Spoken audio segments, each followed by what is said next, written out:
তুলি বসে আছে বউ সাজানো অবস্থায় মেহরুবের ঘরে, তাদের বিছানায়। আজ তার স্বপ্ন পূরণ হলো। অবশেষে সে তার মেহরুব ভাইয়ের স্ত্রী হয়েছে। খুশিতে মরে যেতে ইচ্ছে করছে তার। আজ থেকে সে শুধু তার মেহরুব ভাইয়ের, তার মেহরুব ভাই শুধু তার। আজ থেকে সে হাঁটবেই তার হাত ধরে জান্নাতের পথে। নুরির ঘুমিয়ে যেতে ইচ্ছে করছে, কিন্তু বিবেকে দিচ্ছে না।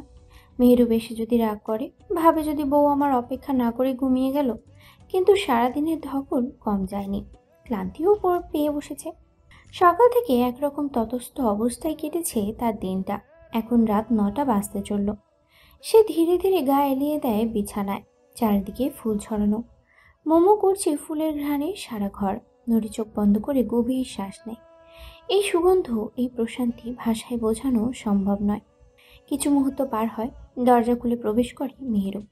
দরজা খুলেই চোখ সামনে পড়তেই মুগ্ধ হয়ে যায় সে। সাদা বিছানায় শত লাল রঙের গোলাপের পাপড়ির মধ্যে শুয়ে আছে তার নুরি ফুল, এলোমেলো অবস্থায়।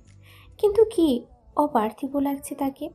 মনে হচ্ছে যেন ফুলের রানী ফুলের সমাহারের মধ্যে বিরাজ করছেন। মেহরুব বুকে 2 হাত গুজে মন ভরা দৃষ্টিতে তার নুরি ফুলকে দেখতে থাকে। মেহরুব বুঝতে পারে ক্লান্তিতে তার নুরি ফুল এভাবে শুয়ে পড়েছে। মুচকি হেসে ধীর পায়ে এগিয়ে যায় তার দিকে। নিঃশব্দে বিছানায় উঠে যায়, আলতো এগিয়ে নুরির মাথায় হাত রাখে। ঠোঁট উল্টে বাচ্চাদের মতো ঘুমিয়ে আছে তার নুরি ফুল। এত স্নিগ্ধ, এত কোমল লাগছে। ফর্সা গালে মেকআপে আর মোহমীয় লাগছে। মেহরুব আপন বেগমের এমন সৌন্দর্য দেখে চোখ বুজে কিছু মুহূর্ত রয়। তারপর চোখ খুলে অতি যত্নে নুরির মাথায় হাত বুলিয়ে দিতে দিতে মুগ্ধ দৃষ্টিতে তাকিয়ে থাকে। কিছুক্ষণ পর নুরির চোখ ধীরে ধীরে খুলে যায়। সে বুঝতে পারে পাশে কেউ আছে। ঘুম চোখে ঘাড় ঘুরিয়ে তাকাতেই চোখ পড়ে মেহরুবকে। সে কিনা তার খুব কাছে। হঠাৎই এতটা নিকটে মেহরুবকে দেখে নুরি বেশ ঘাবড়ে যায়। ভরকে গিয়ে দ্রুত উঠে বসতে যায়। তার এমন চমকে ওঠা দেখে মেহরুব একটু সরে আসে, যেন আর ভয় না পায় সে। কিন্তু ততক্ষণে নুরি হুড়মুড়িয়ে উঠে বসে পড়েছে। আর বসতেই দেখে, ও আল্লাহ, লজ্জায় মাটিতে মিশে যেতে ইচ্ছে করছে। শাড়ি হাটের নিচে অবধি উঠে গেছে, পেটের দিকের পিন খুলে গেছে। নুরি তাড়াহুড়ো করে হাত দিয়ে নিজেকে ঢাকার চেষ্টা করে। মেহরুব তার এই অগোছালো লজ্জিত অবস্থা দেখে মিটিমিটি হাসে। মাথা নাড়িয়ে আপন মনে বলে, থাক, আর গুছানোর দরকার নেই। তোর মাহারাম আমি। এর চেয়ে ভয়ঙ্কর অবস্থাতেও তোকে দেখার অধিকার রাখি আমি। নুরি লজ্জায় মাথা নিচু করে নেয়। এই লজ্জা পেতেই না সে মরে যাবে। তার গাল মুহূর্তেই টকটকে লাল হয়ে ওঠে। মেহরুব হাত বাড়িয়ে তার গালে আলতো টোকা দিয়ে বলে, ও আমার বেগম হুমায়রা, আর লজ্জা পেও না। নুরি আরো লাল হয়ে যায়, কিছু বলতে পারছে না। অগোছালো ভাবে মেহরুবের হাত সরাতে সরাতে ফিসফিস করে বলে, ছাড়ুন মেহের ভাই। নুরির কম্পিত কণ্ঠে হাসি চেপে রাখতে পারে না মেহরুব। সে নুরির দিকে গভীর দৃষ্টিতে তাকিয়ে হেসে ওঠে, তবে তা তাবাসসুম হাসি। আর ভাবে এই রাত, এই ফুলের রানী, এই লজ্জা সবই তো তার জন্য। মেহরুব হাতে ভর দিয়ে শুয়ে যায় বিছানায়। এক হাতে মুখ চেপে হাসি আটকানোর চেষ্টা করলেও চোখ মুখে দুষ্টুমির খেলা করছে। আমার নামে কবুল পড়লি, আমার জন্য বউ সাজলি, আর এখন আমাকেই ভাই ডাকছিস? বাহ নুরিফুল, বাহ। নুরি ঘাড় ঘুরিয়ে মেহরুবের দিকে তাকিয়ে নিচু গলায় বলে। তো কি ডাকবো আপনাকে? মেহরুব তার দিকে এক ঝলক চেয়ে নিয়ে শাড়ির আঁচলে আঙ্গুল পেঁচাতে পেঁচাতে বলে, তুমি আমায় কত কি বলে ডাকতে পারো। তুমি না হয় আমার টুনির বাপি ডেকো, কিন্তু ভাই ডেকো না। নুরি মেহরুবের মুখ থেকে তুমি শুনে এই মুহূর্তে হতভম্ব হয়ে যায়। বিস্ময় কাটিয়ে কিছুক্ষণ পর নরম স্বরে বলে, আপনার কাছে একটা অনুরোধ করতে পারি? মেহরুব ভ্রু কুঁচকে তাকায়। কি? নুরি সংকোচ কাটিয়ে বলে, আমাকে তুমি বলবেন না, তুই বলবেন। তুমি বললে পর পর মনে হয়। মেহরুব মুচকি হেসে উঠে বসে। আচ্ছা, তারপর কপট গম্ভীর কণ্ঠে বলে, যা তাহলে গিয়ে ফ্রেশ হয়ে আয়, অনেক ধকল গেছে তোর উপর। নুরি মাথা নাড়িয়ে আলগোছে বিছানা থেকে নেমে যায়। তার সব কাপড় চোপড় মেহরুবের আলমারিতে রাখা হয়েছে। সে ধীর পায়ে সেখানে এগিয়ে যায়। মেহরুব আওয়াজ দিয়ে বলে, তুই বাথরুম যা, আমি বাইরে থেকে কাপড় দিয়ে দিব। নুরি মাথা নাড়িয়ে বাথরুমে ঢুকে যায়। কিছু মুহূর্ত পার হয়। মেহরুব উঠে গিয়ে আলমারি থেকে একটা কালো কুর্তি আর সাদা পায়জামা বের করে। ওড়না নেয় না, ইচ্ছে করেই ওড়না বিছানায় ফেলে রাখে। এগিয়ে গিয়ে বাথরুমের দরজায় কড়া নাড়তেই ভেতর থেকে নুরি দরজা খুলে কাপড় নেয়, কিন্তু মেহেরুব থমকে যায়। নুরি এখনো গোসল করেনি, তার গায়ে এখনো শাড়ি জড়ানো। কিরে, এখনো গোসল করলি না? নুরি আমতা আমতা করে বলে, ওই ওই আপি আর এসে আপু শাড়ির পিন অনেকগুলো আর এমনভাবে লাগিয়ে দিয়েছে, খুলতেই পারছে না। মেহেরুব ভ্রু উঁচু করে বলে। আমি খুলে দেই। নুরি বড় বড় চোখে তাকিয়ে থাকে, কি বলছে এসব, সে কেন করবে? পরক্ষণেই মনে পড়ে মেহেরুব তো তার স্বামী, সে তো এসবই করবে। তার চাহনি দেখে মেহেরুব মুচকি হেসে বলে। এইভাবে তাকিয়ে যতক্ষণ থাকবি ততক্ষণ কাজ হয়ে যাবে। নুরি তড়িঘড়ি করে মাথা নাড়িয়ে বলে। আচ্ছা। সে পেছন থেকে বাথরুমের কাপড় রাখার জায়গায় কাপড় রাখে, তারপর সংকোচ নিয়ে মেহেরুবের দিকে ফিরে আসে। মেহেরুব সংকোচ কাটিয়ে প্রবেশ করে বাথরুমে। নুরি মেহেরুবকে বলে। আপনি শুধু পিঠের দিকের পিনটা খুলে দিন। মেহেরুব কপাট স্বাভাবিক কণ্ঠে বলে। আচ্ছা। কিন্তু এখন তারই হাত পা কাঁপছে, ঘাম পর্যন্ত ছুটে গেছে, এখনো নুরির কাছেও যায়নি, তাও কাঁপছে সে। মনে হচ্ছে তুফান চলে এসেছে, এতটা ভয় পাচ্ছে সে নিজেকে সামলেই। মেহেরুব ভাবে, এই ফুল তো তোর আপন ফুল, তাকে ছোঁয়ার অধিকার তোর আছে। শক্ত করে নিজেকে বুঝিয়ে সে কাঁপা কাঁপা হাতে শাড়ির পিন খুলতে শুরু করে, আর কাঁপা গলায় বলে। ধরে রাখি শক্ত করে, না হলে পড়ে যাবে শাড়ি। নুরি এমনিতেই থরথর করে কাঁপছিল, এই কথা শুনে আরো শক্ত করে শাড়ি আঁকড়ে ধরে। মেহেরুব গম্ভীর স্বরে বলে। নুরিফুল, এভাবে কাঁপিস না, তোর সাথে খারাপ কিছু করছি না আমি, শুধু সাহায্য করছি তোর। নুরি একটু শান্ত হয়, কিন্তু কেন জানি মেহেরুবের স্পর্শে দাঁত পর্যন্ত কাঁপছে তার। পিন খুলে দিয়ে মেহেরুব মুহূর্ত দাঁড়ায় না, দ্রুত বেরিয়ে আসে। নিজের হাঁটু পর্যন্ত কাঁপছিল। ঘরে এসে এক গ্লাস পানি ঠকঠক করে গিলে নেয়। এসে পাওয়ার বাড়িয়ে দিয়ে বিছানায় শুয়ে পড়ে। চোখ বন্ধ করে নেয়। নারীর সৌন্দর্য এত ভয়ঙ্কর হয় তা সে জানত না। মাথা নষ্ট হয়ে স্টক করে নিচ্ছিল সে। নুরির গোসল করে বের হয়, ওড়না নেই, তাই চুলের টাওয়াল খুলে চুল আর শরীর ঢেকে নেয়। বেরিয়ে আসতেই চোখ পড়ে বেসামাল অবস্থায় শুয়ে থাকা মেহেরুবের দিকে। তার পাশে ওড়না পড়ে আছে। সে দ্রুত এগিয়ে গিয়ে ওড়না কাঁধে জড়িয়ে নেয়, তারপর ধীর পায়ে মেহেরুবের পাশে বসে তার কপালে হাত বুলিয়ে দেয়। কি হয়েছে, শরীর খারাপ? মেহেরুব চোখ খুলে তাকায়। সামনের সাদ্য গোসল করে আসা তার নুরিফুল, মুখে এখনো পানির ফোঁটা লেগে আছে। অসম্ভব সুন্দর লাগছে তাকে। মেহেরুব স্থির চোখে তাকিয়ে থাকে নিজের নুরিফুলের পানে। তার হুমায়রার পানি এখনো তার নুরিফুলের গাল লাল হয়ে আছে, নাকের ডগায় পানির ফোঁটা লেগে আছে। এ কেমন সৌন্দর্যের সাক্ষী সে হলো। মেহেরুব ব্যাকুল গলায় বলে। রোগে ধরেছে আমায়। নুরি অস্থির হয়ে বলে। কিসের রোগে? মেহেরুব মুচকি হেসে বলে। তোর রোগে। নুরি মেহেরুবের মাথায় চাটি মেরে বলে। আপনিও না ভয় পাইয়ে দিয়েছিলেন। আচ্ছা, যান ওজু করে আসুন, নামাজ পড়বেন না নফলে? মেহেরুব উঠে বসতে বসতে বলে। হুম। অতপর উঠে দাঁড়িয়ে বাথরুমের দিকে এগিয়ে যায়। উদ্দেশ্য নিজের আপন নারীকে পাওয়ার আনন্দে রবের দরবারে শুকরিয়া আদায় করা। এদিকে এশার শাড়ির কুচি ঠিক করে দিচ্ছে মেহেরাজ। এশা এক চোখ বন্ধ করে মুচকি হেসে বলে। বুঝো বুঝো, বউকে শাড়ি পরানোর মজা। মেহেরাজ মুখ তুলে এশার দিকে তাকিয়ে গভীর স্বরে বলে। বুঝতেছি, তবে যেভাবে পারাচ্ছি ওইভাবে কিন্তু। আর কিছু না বলে মুচকি হেসে ওঠে মেহেরাজ। তার কণ্ঠে একরকম দুষ্টুমি অভিপ্রায় লুকিয়ে থাকে। এশা চোখ টুপে তাকিয়ে একটা ধমক দিতে গিয়েও চুপ হয়ে যায়। মেহেরাজের হাত এত যত্নে এত আবেগ নিয়ে তার শাড়ি ঠিক করে দিচ্ছে, এটা মনে হতেই ভেতরটা কেমন যেন মুগ্ধতায় ভরে ওঠে তার। মেহেরাজ শেষবারের মতো শাড়িটা ঠিক করে উঠে দাঁড়ালো। তার শ্যাম্বতীকে আজ ঠিক যেন এক অপ্সরার মতো লাগছে। সাদা লাল পাড়ের শাড়িটাতে এত সুন্দর লাগবে সে কল্পনাও করেনি। চোখে হালকা কাজল, নরম ঠোঁটে গোলাপি লিপস্টিক, খোলা চুল, সাদা ফুলের গাজরা। মেহেরাজ স্তব্ধ হয়ে যায়। তার চোখের সামনে যেন নতুন এক এশা দাঁড়িয়ে। ধীরে ধীরে এশার দুই হাত নিজের বুকে চেপে ঘায়েল গলায় বলে। এ কেমন সৌন্দর্যে ঘেরা গো তুমি শ্যামবতী, তোমার এই উচকে পড়া রূপে আমি যে মাতোয়ারা। এশা লজ্জায় মাথা নিচু করে ঠোঁট টিপে হেসে ফেলল। তার বুকের ভেতর মোচড় দিয়ে উঠছে এক নতুন অনুভূতি। মেহেরাজ এশার থুতনি ধরে মুখ আলতো করে তুলে ধরে। এশার গালে সেই ছোট্ট তিলের মতো দাগ কাটা দাগ, যেটা তাকে সবসময় মুচকি হাসির মতোই দেখায়। মেহেরাজ ধীরে ধীরে ঠোঁট ছুঁয়ে দিল সেখানে। এসে শরীর কেঁপে ওঠে, চোখ দুটো আপনা আপনি বন্ধ হয়ে আসে।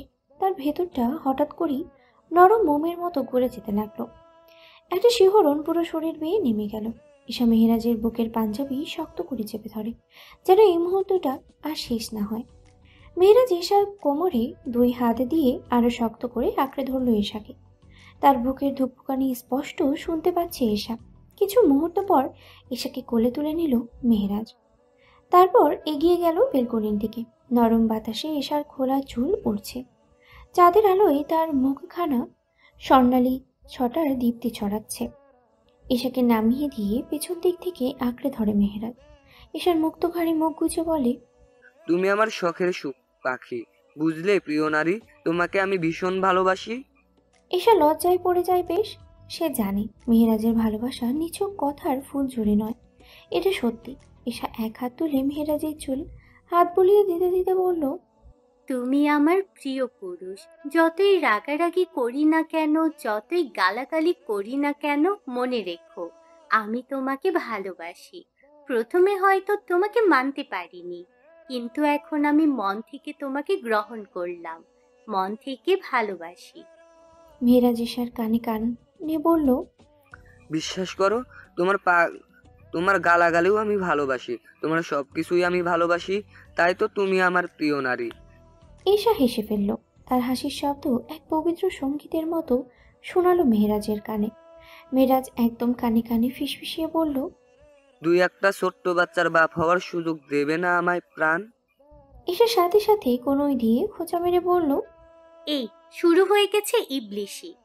মেয়েরাজ হেসে হাত বাড়িয়ে ঈশার কোমর চেপে ধরল, তারপর আবারও কোলে তুলে নিল। ঈশা লজ্জায় মুচকি মুচকি হাসতে শুরু করে। তার ভেতরটা এক অদ্ভুত অনুভূতিতে ভরে উঠেছে, যেন এক মধুর আতঙ্ক। মেহেরাজ গভীর চোখে তাকিয়ে বলে, আজ বিয়ের মাসের মাথায় বইয়ের লজ্জার মাগফিরাত কামনার সুযোগ পেলাম। তারপর আকাশের দিকে তাকিয়ে হাত তুলে বলল, আল্লাহ মাবুদ, তোমার দরবারে কোটি কোটি শুকরিয়া। ঈশা লজ্জায় কুকড়ে গিয়ে কোনো দিয়ে ধাক্কা দিয়ে বলল। বেশি কিছু করলে আমি উঠে দৌড় দেব কিন্তু। মেহেরাজ হাসল। উঠে বসতে পারলে দৌড় দিও। ঈশা হেসে বলল। মিস ওয়ার্ড দিয়ে অজু করেছ তো? মেহেরাজ ঈশাকে বিছানায় রাখতে রাখতে বলে। সেটা কি করে ভুলি বউ? তারপর এক হাত বাড়িয়ে পাশের টেবিল থেকে বাতিটা নিভিয়ে দিল ঈশা। মেহেরাজের পাঞ্জাবি আঁকড়ে ধরে রাখে। সারা শরীর ভয়ঙ্করভাবে কাঁপছে তার। এক মুহূর্ত সুন্দর অনুভূতি শরীর জুড়ে ছুঁয়ে পড়ছে। মেহেরাজ ঈশার শাড়ির আঁচলটা সরিয়ে নিতে নিতে বলে, বেগম পড়ো, হে আল্লাহ, আমাদেরকে শয়তান থেকে রক্ষা করুন এবং যে সন্তান আপনি আমাদের দান করবেন তাকে শয়তান থেকে দূরে রাখুন। এসব পরে সিলেটের রাত নেমে এসেছে শহরের বুকে এক মায়াবী পরশ রেখে। মেহনুরকে নিয়ে ইহসান বাড়ি যায়নি। তার বেগম সাহেবের ইচ্ছে আজ সিলেট শহর দেখে ঘুরে ঘুরে। জলজলে রাস্তাগুলো, নিস্তব্ধ চারপাশে বাতাসে একটা নরম শীতলতা। কিন্তু মেহনুরের হৃদয়ে এই মুহূর্তে এক উত্তাল ঝড় উঠেছে। সে শহর দেখা ভুলে গিয়ে চুপচাপ তাকিয়ে আছে তার আপন পুরুষের দিকে। ইহসান এক হাতে স্টিয়ারিং ধরে রেখেছে আর অন্য হাতে মেহনুরকে শক্ত করে নিজের বুকে চেপে রেখেছে। এই উষ্ণতা, এই সুরক্ষা, এই গভীর স্পর্শ কেমন একটা নিরাপদ আশ্রয়ের অনুভূতি এনে দিচ্ছে মেহনুরকে। ইহসানের চোখে মুখে এক কঠিন আশ্চর্য, অথচ রহস্যময় সৌন্দর্য খেলা করছে। তার তীক্ষ্ণ চেহারায় ছড়িয়ে থাকা চৌম্বকীয় আকর্ষণ মেহনুরের শ্বাসকে এলোমেলো করে দিচ্ছে। মেহনুর ধীরে ধীরে হাত বাড়িয়ে ইহসানের গালে আলতো করে ছুঁয়ে দেয়। ইহসানের ত্বকের উষ্ণতা যেন ধকধক করে চলছে। ইহসান একপাশে তাকিয়ে মুচকি হেসে বলল, এমন করো না, পরে মাঝ রাস্তায় গাড়ি থেকে বেসামাল হয়ে উঠবো আমি। মেহনুর তড়িঘড়ি করে হাত সরিয়ে দিয়ে হেসে ফেলল। লজ্জায় মুখটা আরো লাল হয়ে ওঠে। তারপর একটু সাহস নিয়ে আবারও ইহসানের দাড়িতে আঙ্গুল বুলিয়ে বলে, প্রতিদিন তো আপনি আমাতে বেসামাল হয়ে ওঠেন, আজ না হয় নিজেকে সামলে নিলেন। ইহসান গভীর চোখে তাকিয়ে মেহনুরের পিঠে হাত বুলিয়ে দিল। তার কণ্ঠে অদ্ভুত মায়া। তোমার দিক দিয়ে আমি আজীবন বেসামাল প্রিয়তমা। মেহনুর চুপ করে যায়। এই মানুষটা তার জন্য কতটা পাগল। তার ভালোবাসার গভীরতা কতটা বেশি। মেহনুরের মনে এক কোণে ভালোবাসার ঢেউ আছড়ে পড়ে। সে ধীরে ধীরে মাথা নামিয়ে ইহসানের গলা জড়িয়ে ধরে রাখে। তারপর ফিসফিস করে বলে, একটা প্রশ্ন করি মেয়র সাহেব। ইহসান আলতো হাসে। তারপর এক হাত দিয়ে মেহনুরের কপালে নাকে একের পর এক ভালোবাসার স্পর্শ এঁকে দেয়। মেহনুরের সারা শরীরে শিহরণ খেলে যায় এতে। হৃদস্পন্দন দ্রুত হতে আসে। শরীরের সমস্ত শক্তি যেন কোথাও হারিয়ে যায়। ইহসান মুচকি হেসে বলে, বলুন মেয়র সাহেবের বেগম। মেহনুর এবার দুই হাত দিয়ে আরো শক্ত করে এহসানের গলা জড়িয়ে ধরে। এহসানের মুখের ন্যায় তৃপ্তির দৃষ্টিতে তাকিয়ে বলে, এরে হুনরাইনি। এহসান মেহনুরের দিকে তাকিয়ে মুচকি হেসে বলে। হুম। মেহনুর নিজের কণ্ঠে একরকম আকুতি এনে বলে, আপনি কিভাবে আমায় এত ভালোবাসলেন সেটা বলবেন? এহসান কিছুক্ষণ চুপ রইল। তার দৃষ্টি গভীর হলো। তারপর ধীরে ধীরে সে মেহনুরকে আরো শক্ত করে নিজের বুকের মাঝে চেপে ধরল। তার কণ্ঠে গভীর আবেগ নিয়ে বলল, সে গল্প না হয় অন্য একদিন শুনবেন, কেমন? মেহনুর একটু মলিন হাসে। চোখে অভিমান জমে ওঠে। তবে সে কিছু বলে না। এহসান মাথা নাড়িয়ে হাত বাড়িয়ে মেহনুরের চুলে বিলি কাটতে লাগে এক হাত দিয়ে। মেহনুর তার গলা জড়িয়ে আরো কাছে এগিয়ে এলো। তারপর মুখটা লুকিয়ে ফেললো এহসানের বুকে। মেহনুর চোখ দুটো বন্ধ করে নেয়। আপন নিঃশ্বাস মিশে গেল তার আপন পুরুষের স্পন্দনের সঙ্গে। রাতের বাতাস তাদের চারপাশে গুঞ্জন তুলেছে। সিলেটের নিঝুম রাস্তাগুলো যেন সাক্ষী হয়ে রইল এক গভীর নির্ভেজাল ভালোবাসার। গোসল সেরে এসে মেহরাজ দেখে এসা এখনো কাত হয়ে নিস্তেজ অবস্থায় শুয়ে আছে বিছানায়। মৃদু হেসে এগিয়ে যায় সে এশার দিকে। এশার মাথার পাশে বসে হাত বাড়িয়ে এশার চুলে আলতো ছোঁয়া দেয়। তারপর হালকা ঝুঁকে গলার নরম সুর করে এনে বলে, যান, উঠো, গোসল করতে হবে। এশা অনেক কষ্টে চোখ মেলে ঠোঁট নাড়িয়ে বলল। আমি করব না। মেহরাজ ঠোঁট কেটে হেসে বলল, এটা ফরজ গোসল, করতে তো হবেই। উঠো তো। এবার এশার কণ্ঠে বিরক্তির ছোঁয়া। কি করে উঠবো? পারছি না তো, সরো এখন, পরে উঠবো। মেহরাজ এশার বাহুতে আলতোভাবে হাত রাখল। বউ, গোসল দিলে এগুলো সেরে যাবে, উঠো। এবার এশা ঠোঁট ভেঙে বাচ্চার মতো কেঁদে ওঠে। মেহরাজ দ্রুত এশার মাথায় হাত বুলিয়ে দিয়ে বলল, এখন আবার কাঁদছো কেন? কি হয়েছে? আমি তো এখন কিছু করিনি। বলো জান, এমন করছো কেন? এশা কান্না চেপে গুমড়ে বলল, কিছু করনি তুমি, তাহলে বলো কেন আমার হাড়গুলো সব ভেঙে গেছে, কেন উঠতে পারছি না আমি? বলেই আবার ফুপিয়ে কেঁদে ওঠে সে। এশার কান্না শুনে মেহরাজ অসহায়ের মতো মাথা চুলকে বলল, দেখো বউ, এগুলো স্বাভাবিক, কিন্তু তুমি যদি নিতে না পারো তাতে আমি কি করব বলো তো? এশার বাহু ধরে তুলতে গেল সে, কিন্তু এশা রেগে গিয়ে চিৎকার করে উঠে বলে, মেহেরাজের বাচ্চা, সারা রাত আমায় অশান্তি দিয়েছিস, এখন যদি আরেকবার অশান্তি দিস তো উষ্টা খাবি। মেহরাজ মনে মনে হাসল। চলে এসেছে আমার বেগম তার আসল রূপে। তারপর গভীর ভঙ্গিতে বলল, বউজান, আমার বাচ্চার মা, ধিবি যান, বেগো যান, দয়া করে উঠে যান, অন্তত গোসলটা তো করে নিন, ফজরের আজান হয়ে যাবে।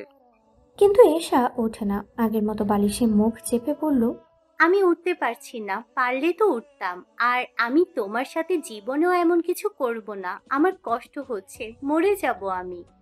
মেয়েরাজ হতাশ গলায় বলল, এত অল্পতেই এমন করলে বাকি জীবন কি করবে আমায়? বলেই কথা সহ এশাকে কোলে তুলে নিল সে। এশা চমকে উঠে বলল, এই নামাও মেহেরাজ। কিন্তু ততক্ষণে সে বাথরুমে পৌঁছে গেছে। মেহেরাজ এশাকে বাথটাবে নামিয়ে কানে কানে বলে, এশার এমন হাজারো ঘূর্ণিঝড়ের শিকার তো হতে হবে জান, নিজেকে শক্ত করো। এশা আহত চোখে তাকালো মেহেরাজের দিকে। আমি বাড়ি চলে যাব, এসব আমার সহ্য হয় না। তুমি যদি আর কিছু করো আমি তোমার সাথে থাকবো না। মেহেরাজ হেসে বলল, আমি কাপড় এনে দিচ্ছি, গোসল করে নাও, চাইলে আমি করিয়ে দিতে পারি। এশা চোখ কুচকে ধমক দিল। 100 হাত দূরে থাকবে, বুঝলে কি বললাম? মেহেরাজ মুচকি হেসে উঠে যেতে যেতে বলল, এখনো তো সাইক্লোন শিকার হলে, বাকি তো রইল হ্যারিকেন, ক্যাটরিনা, আইরা, ক্যালোডিনিয়ান, টাইফুন, আরো কত কিছু। নুরিকে বুকে আঁকড়ে ধরে শুয়ে আছে মেহেরব। জায়নামাজে শান্তিতে তলিয়ে আছে দুজনে আজ। নামাজ পড়ে জায়নামাজেই ঘুমিয়ে গেছে। নুরির ক্লান্ত মুখটা দেখে মেহরুবের সব ইচ্ছে পানি হয়ে যায়। সে নুরির উপর কোনো কৃতিত্ব ফলায় না, ভালোবেসে বুকে আঁকড়ে ধরে নিজের নুরি ফুলকে। তার নুরি ফুল তার উষ্ণতা পেয়ে তলিয়ে যায় এক সুন্দর নিদ্রায়। নুরিকে বুকে আঁকড়ে ধরে শুয়ে আছে মেহরুব জায়নামাজে, শান্তিতে তলিয়ে আছে দুজনে আজ। নামাজ পড়ে জায়নামাজেই ঘুমিয়ে গেছে। নুরির ক্লান্ত মুখটা দেখে মেহরুবের সব ইচ্ছে পানি হয়ে যায়। সে নুরির উপর কোনো কৃতিত্ব ফলায় না, ভালোবেসে বুকে আঁকড়ে ধরে নিজের নুরি ফুলকে। তার নুরি ফুল তার উষ্ণতা পেয়ে তলিয়ে যায় এক সুন্দর নিদ্রায়। গাড়ির ইঞ্জিন বন্ধ হতেই চারপাশে নিস্তব্ধতা যেন আরো গাঢ় হয়ে ওঠে। পুরনো পরিত্যক্ত এক কলোনি, বাতাস ভারী, যেন এক অনাক্রান্ত মৃত্যুর গন্ধ লুকিয়ে আছে এতে। মেহনুর অবাক হয়ে চারপাশে দেখছে। নির্জন জায়গা, অথচ কেমন অস্বাভাবিক ঠান্ডা। নিঃশ্বাস নিতেও বুক চেপে আসে। তার গলা শুষ্ক হয়ে উঠল। ভয় আর অজানা আতঙ্ক নিয়ে বলে, এখানে কেন নিয়ে এলেন আমায়? এহসান মুখে এক অদ্ভুত হাসি টেনে বলল, আমার যখন নিজের পাপিষ্ঠ পুরুষ মানো, তাই তুমি আমার পাপের এক ক্ষুদ্র অংশ দেখাতে নিয়ে এলাম। তবে আমার কাছে এটা পাপ নয়, সবার কাছে এটা পাপ মনে হয়। মেহনুরের ভেতর শিরশিরে শীতলতা ছড়িয়ে পড়ে। কি দেখাবে এহসান? তার ভয়ঙ্কর দৃষ্টি বলছে কিছু ভয়াবহ অপেক্ষা করছে। এহসান শক্ত করে মেহনুরের কবজি চেপে ধরে টেনে নিয়ে যেতে লাগলো কলোনির ভেতরের দিকে। ভেতরে ঢুকতেই একটা গা ছমছমে অনুভূতি হলো। দীর্ঘ সারিতে দাঁড়িয়ে থাকা ভাঙা ঘরগুলো, আধ ভাঙা জানালা, কোথাও শিকল দিয়ে আটকানো দরজা, একটা নিঃসঙ্গ অন্ধকার সবকিছুকে আচ্ছন্ন করে রেখেছে। একটা দুটো হলুদ আলো ঝিমিয়ে জ্বলছে, কিন্তু আশেপাশে অন্ধকার সেই আলো গিলে নিচ্ছে। তখনই আহ, একটা নারীর কণ্ঠস্বর, তারপর আরো কয়েকবার চিৎকার, মেয়েদের আর্তনাদ, পুরুষের গলা। কেউ যেন প্রাণপণে বাঁচার জন্য ছটপট করছে, কেউ যেন মৃত্যুর মুখে ঢুকছে। কিন্তু মেয়েদের চিৎকার বেশি, এত তীব্র, এত ভয়ঙ্কর যে মনে হচ্ছে কেউ তাদের টেনে হিঁচড়ে ফেলছে, কেউ তাদের উপরে পৈশাচিক অত্যাচার চালাচ্ছে। মেহনুরের কান ঝাঁঝা করে ওঠে, দম আটকে আসছে। সে থরথর করে কাঁপতে কাঁপতে ইসানের হাত চেপে ধরে বলে, এ কোথায় নিয়ে এলেন আমায়? কারা এত চিৎকার করছে? কারা? ইসান হাসলো, ঠান্ডা নির্লিপ্ত এক ভয়ঙ্কর হাসি। চলো একটা জিনিস দেখাই। ইসান একটা পুরনো দরজার সামনে এসে দাঁড়ায়। চিৎকারগুলো আরো কাছ থেকে শোনা যাচ্ছে। দরজাটা ঠেলে খুলে দিল সে। ঝা করে একটা পচা, নোংরা, ভয়ঙ্কর গন্ধ মেহনুরের নাকে আঘাত করলো। নিখাপ ভেদ করেও সে গন্ধ তার নাকে লেগে গেল। একসাথে গলা ভোমরা, পচা রক্ত, নষ্ট মাংস আর জ্বলে যাওয়া চামড়ার মতো এক গন্ধ। মেহনুর চট করে মুখ ঘুরিয়ে নিল, চোখ মুখ কুঁচকে উঠে তাকালো সামনের দিকে। সামনে তাকাতেই তার চোখ বিস্ফোরিত হলো। তার ভেতরটা এক ঝটকায় উল্টে গেল। ঘরের ভিতর মেহনুর চিৎকার করতে চায়, কিন্তু গলা দিয়ে কোনো শব্দ বের হলো না। তার পেটের ভেতর সবকিছু উল্টে যেতে লাগলো। সে আর সহ্য করতে পারল না। ধপ করে হাঁটু গেড়ে বসে একপাশে বমি করে দিল। শরীর কাঁপছে, হাত পা ঠান্ডা হয়ে আসছে। এত বিশ্রী, এত ভয়ঙ্কর দৃশ্য সে কখনো দেখেনি। এগুলো থেকে ইসানের কারোর কলিজা টেনে বের করার দৃশ্যই শতগুণ ভালো। ঘরটা যেন নরকের এক টুকরো অংশ। চারপাশে থমথমে নীরবতা, কিন্তু সেই নীরবতার মাঝেও যেন শোনা যাচ্ছে অস্পষ্ট চিৎকার, কান্না, আহাজারি, মৃত্যুর আগের করুণ আর্তনাদ। মেহনুর থমকে দাঁড়ায়। বুকের ভেতর ধুকপুক করতে থাকা হৃৎস্পন্দন হঠাৎ থেমে গেল কিনা বুঝতে পারে না। গলা শুকিয়ে আসে। মেহনুরের দৃষ্টির সামনে সে দৃশ্য। তার চোখের পাতা ফেলতেও ভয় লাগছে। দেয়ালের দিকে তাকাতেই তার নিঃশ্বাস আটকে যায়। সেখানে ঝুলছে মেয়েদের লাশ। বুকের মাঝখানে বিশাল পেরেক ঠুকে ঝুলিয়ে রাখা হয়েছে তাদের। পেরেকগুলো এত মোটা, এত ভয়ঙ্কর, মনে হচ্ছে কোনো পিশাচের হাতের অস্ত্র। কিন্তু সবচেয়ে ভয়ঙ্কর ব্যাপার, তাদের শরীরে কোনো চামড়া নেই। মেহনুরের পায়ের নিচ থেকে পৃথিবী সরে যাচ্ছিল। মেহনুরের চোখ ঘোলাটে হয়ে আসছিল। কিছুক্ষণ কিছুই বুঝতে পারছিল না। তারপর ধীরে ধীরে মেঝের দিকে তাকাতেই সে বুঝতে পারে চামড়াগুলো ওখানেই পড়ে আছে। চামড়ার স্তূপ। শরীর থেকে ছিলে নেওয়া মাংস রক্তে ভিজে চটচটে হয়ে আছে। চামড়াগুলো ঘরের চারপাশে ছড়িয়ে ছিটিয়ে আছে। এক জায়গায় পচা রক্ত থমথমে হয়ে জমা বেঁধেছে। সেই রক্তের গন্ধে নিঃশ্বাস নেওয়া যাচ্ছে না। একটা অসহ্য গন্ধ, গলে যাওয়া মাংসের গন্ধ, পচা মানুষের শরীরের গন্ধ। মেনুর আর ঠিক থাকতে পারছিল না। চারপাশ ধীরে ধীরে তুলতে লাগলো তার চোখে। আরো ভালো করে তাকাতেই বুঝতে পারে ওখানে তরতাজা লাশও আছে, সাথে অনেক দিনের আগেরও। সেগুলোর শরীরে ইতোমধ্যেই পোকা ধরে গেছে। মেহনুর মুখে হাত চেপে দেয়। এটা কি স্বপ্ন? না, স্বপ্ন না। এটা বাস্তব। আরো সামনে তাকাতেই তার পা থমকে যায়। মাটিতে কয়েকজন পুরুষের দেহ পড়ে আছে। তাদের শরীরেও চামড়া নেই, কোথাও আধ খাওয়া মাংসের দাগ, কোথাও খুলে নেওয়া চামড়া গলিয়ে রাখা। এই ঘরটায় মানুষ খাওয়া হয়, এই ঘরটায় মৃত্যু নাচে। মেনুরের পায়ের নিচে মাটিটা যেন ধসে গেল। কান ঝাঝা করতে লাগলো। তার কানে এখনো মানুষের চিৎকার প্রতিধ্বনিত হচ্ছে। চারপাশেই সেই বিভীষিকা। যখন একে একে তার সামনে খুলে যাচ্ছে, তখনই একটা প্রচণ্ড ধাক্কা অনুভব করে সে। পৃথিবী যেন পেঁচিয়ে উঠল চারপাশে। তারপরে মাটিতে সে একেবারে এলিয়ে যাচ্ছিল, কিন্তু ঠিক তখনই একটা শক্ত হাত তার দেহ টেনে নেয়। চলো এখান থেকে। এহসান সে এক ঝটকায় মেহনুরকে নিজের বাহুতে তুলে নেয়। তারপর দৌড়ে বাইরে বেরিয়ে আসে। তবুও সেই ঘরের ভিতরকার চিৎকার যেন বাতাসে প্রতিধ্বনিত হচ্ছে। এহসান মেহনুরকে উঠানে একটি বেঞ্চে বসিয়ে দেয়। মেহনুরের হাত পা বরফ হয়ে গেছে। সে কিছুই বুঝতে পারছে না, বলতে পারছে না। সে শুধু কাঁপছে। একবার, দুবার, তিনবার তার ঠোঁট শুকিয়ে কাট। মেহনুর কথা বলার চেষ্টা করছে, কিন্তু গলা দিয়ে কোনো শব্দই বের হচ্ছিল না। এহসান দ্রুত তার নিকাব খুলে ফেলে। নিকাবেই বমি লেগে গেছে। তারপর নিজের রুমাল বের করে মেহনুরের মুখ মুছে দেয়। কিন্তু কিছুতেই কিছু হচ্ছে না। মেহনুর পাথরের মতো ফাঁকা দৃষ্টিতে তাকিয়ে থাকে চারিদিকে। তারপর কাপা হাতে সে ঘরের দিকে আঙ্গুল তুলে ফিসফিস করে বলে, ও ওগুলো কি? গলা এতটাই কাঁপছে যে শব্দ ঠিক মতো বেরই হচ্ছে না। কিন্তু কয়েক সেকেন্ড পরেই সে চিৎকার দিয়ে ওঠে। ওগুলো কি? কি?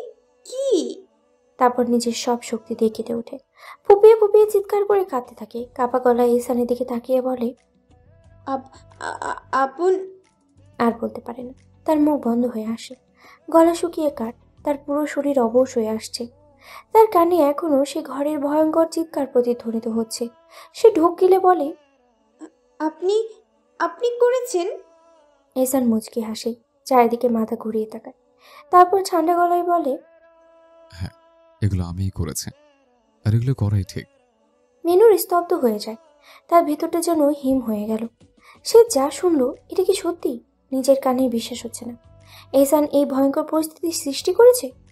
না, এটা ভুল, এটা স্বপ্ন। কিন্তু না, এই গন্ধ, এই রক্ত, এই লাশ, সবই সত্যি। তার চারপাশে পৃথিবী যেন হঠাৎ করেই উল্টে গেছে। মেহনুর কিছু বলতে পারছে না। তার গলা শুকিয়ে গেছে, কান ঝাঁঝা করছে।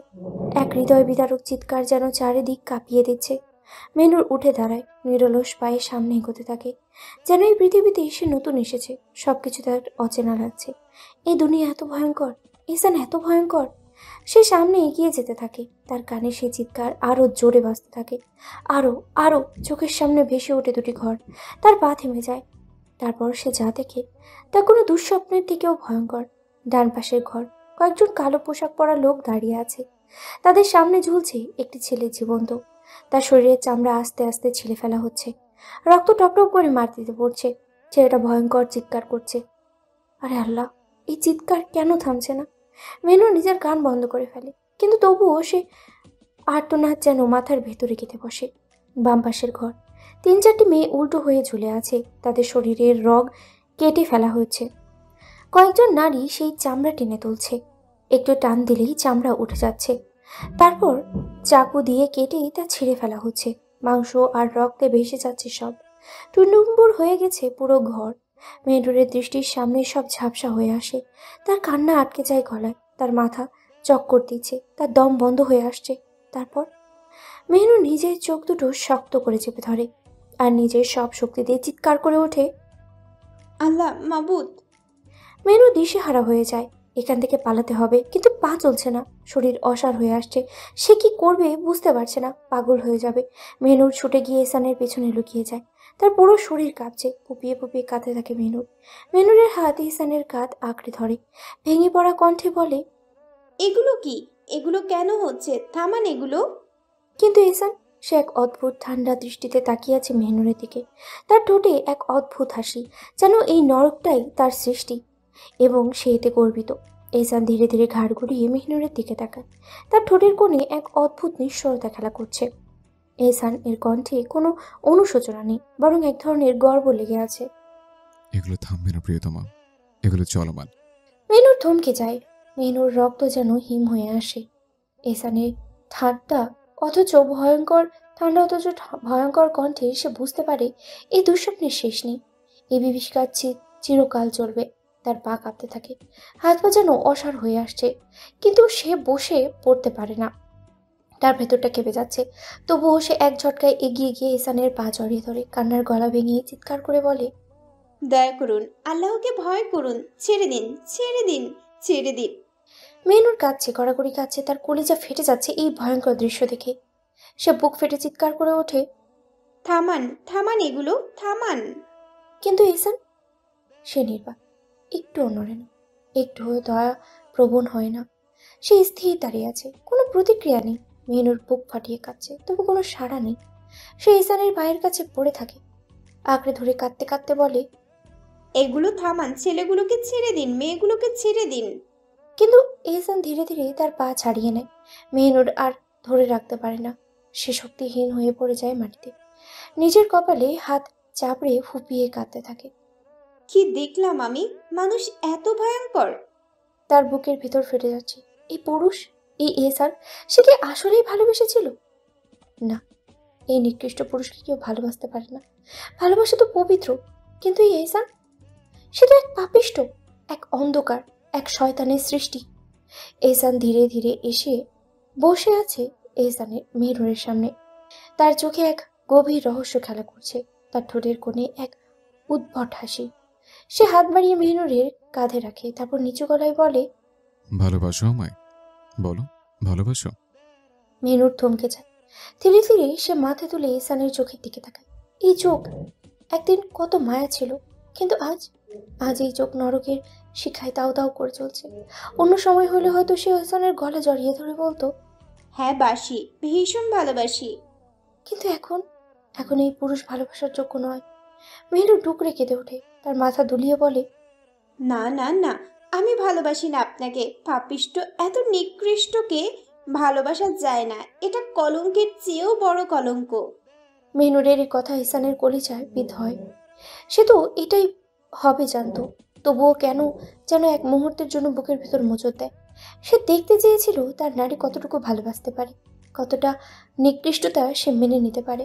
তার নারী নিজেই তো বলেছিল, আপনি পাপিষ্ট হলেও আমি আপনাকে ভালোবাসবো। আপনি নিকৃষ্ট হলেও আমি আপনাকে ভালোবাসবো। তাহলে এত অল্পতেই শেষ? এত অল্প ভালোবাসা? এহসান এক দীর্ঘশ্বাস ফেলে, তার ঠোঁটে এক আত্মা হারানো মলিন হাসি ফুটে ওঠে।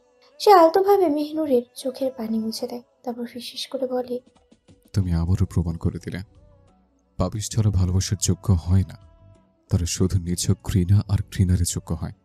মেহনুর কেঁপে ওঠে, নিজের হাত দিয়ে মাটি আঁকড়ে ধরে। মেহনুরের চোখ দিয়ে টলমল করে পানি গড়িয়ে পড়ে, তার কণ্ঠ ফেটে যায়।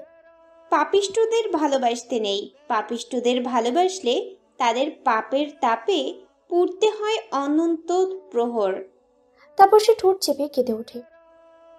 তাদের ঘৃণা করতে হয়, তারা ঘৃণারই যোগ্য, শুধু ঘৃণার। আর আমি ভুল করেছি।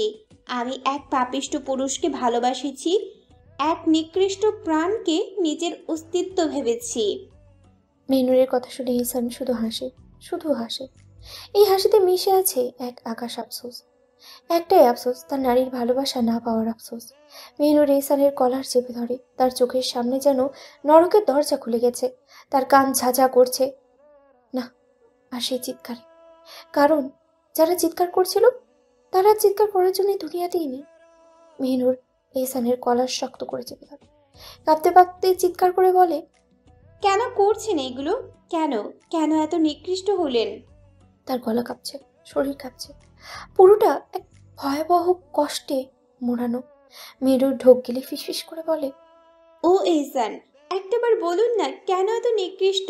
আপনি কি জন্য এত ভয়ঙ্কর খেলায় মেতে উঠলেন? বলুন না, আমি শুনতে চাই।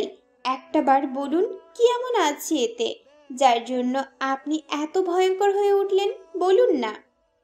এহসান মেহনুরের চোখের পানি নিজের এক হাতে বৃদ্ধা আঙ্গুল দিয়ে মুছে এক দীর্ঘশ্বাস ফেলে। তারপর সেই ঘরের দিকে তাকিয়ে ধীর কণ্ঠে বলে, এখানে যাদের অবস্থা তুমি এত করুণ দেখলে, তারা কেউই মানুষ না। মানুষ নামের কলঙ্ক এক একটা।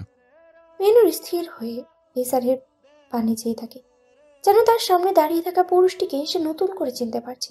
এহসান আলতো হেসে ফিসফিস করে বলে, জানো জান, যে নারীদের চামড়া তুলে ফেলা হচ্ছে তারা নারী নামের কলঙ্ক। তারা কিছু টাকার জন্য রাস্তা রাস্তায় ঘুরে মানুষ ধরে রুমে নিয়েছে, নিজের স্বামীকে রেখে অন্য পুরুষকে মাতোয়ারা করে, হোটেল রুমে গিয়ে সামান্য টাকার জন্য নিজের সব বিলিয়ে দেয়। তার পতিতালয় কাজ করে না, বরং রাস্তায় দাঁড়িয়ে কাজ করে। রাস্তাঘাটকে তার পতিতালয় বানিয়ে ফেলেছে। মেহনুর ফিসফিস করে একটা প্রশ্ন করে, আপনি না নারীদের ভালোবাসেন, আপনি না তাদের সম্মান করেন, তাহলে সেই নারীদের এত কষ্ট দিচ্ছেন কেন? এহসান মাথা দুলিয়ে বলে, হ্যাঁ, ভালোবাসি আমি নারীদের, তাদের সম্মান করি। তার আল্লাহর রহমত, তাদের মর্যাদা দিতে হয়। একটু থেমে এক নিঃশ্বাসে বলে, তবে নষ্ট নারীদের আমি ভালোবাসি না, সম্মান করি না, তাদের দুনিয়া থেকে সরিয়ে ফেলি। তারা যেমন বিশ্রী পেশায় মগ্ন থাকে, তেমন আমিও তাদের বিশ্রী ভাবেই শেষ করি। মেহনুর কান্না ভেঙে পড়ে, তার কণ্ঠ ফেটে যায়। আরে সবাই তো ইচ্ছে করে এসব করে না, পেটের দায়েই বাধ্য হয়। এহসান মুচকি হেসে বলে, তুমি কি ভাবলে আমি মানুষকে কারণ ছাড়া মন চাইলে মেরে ফেলে? বোকা নানি, তুই কখন আমি বুঝবি না। আমি এদের 4 বার সাবধান করি, টাকা পয়সাও দিই, সুযোগও দিই, অনেকেই ফিরে আসে, শুদ্ধ হয়। আর যাদের চামড়ায় হুমকি ধমকি কাজ করে না, তাদের চামড়ায় তুলে ফেলি। মেহনুরের কলিজা আটকে ওঠে। আবারও সেই ভয়ঙ্কর দৃশ্য তার চোখের সামনে ভেসে ওঠে। এহসান আরো বলে, আর যে ছেলেরা মেয়েদের দুর্বলতার সুযোগ নিয়ে তাদের ভোগ করে, তাদের যে কয়টার খোঁজ পায়, তাদের সব কয়টাকে এমন হাল করে। মেহনুর চিৎকার করে ওঠে, তার কান্না আর থামে না। তার হৃদয় যেন চূর্ণ বিচূর্ণ হয়ে যাচ্ছে। এই পুরুষ, এই এহসান, সে কি মানুষ নাকি শয়তানের চেয়েও ভয়ঙ্কর কিছু? এহসান মনে হেসে মেহনুরের দিকে তাকিয়ে আবারও প্রশ্ন করে, ভালোবাসো আমায়? বলো না, ভালোবাসো আমায়? এহসানের মন একটা কথা শুনতে চায়, তা হলো, আপনার আমি ভীষণ ভালোবাসি, ভীষণ। তাই তো বারবার একই প্রশ্ন করছে মেহনুরকে। মেহনুর এহসানের পানে তাকিয়ে মুখ চেপে কান্না করে বলে, এত নিকৃষ্ট মানুষকে ভালোবাসা যায় না, এতে ভালোবাসা পাপে পরিণত হয়। আপনায় আমি ভালোবাসলে আমাদের ভালোবাসা কলঙ্ক আর পাপে মোড়া হবে, শুধু পাপ।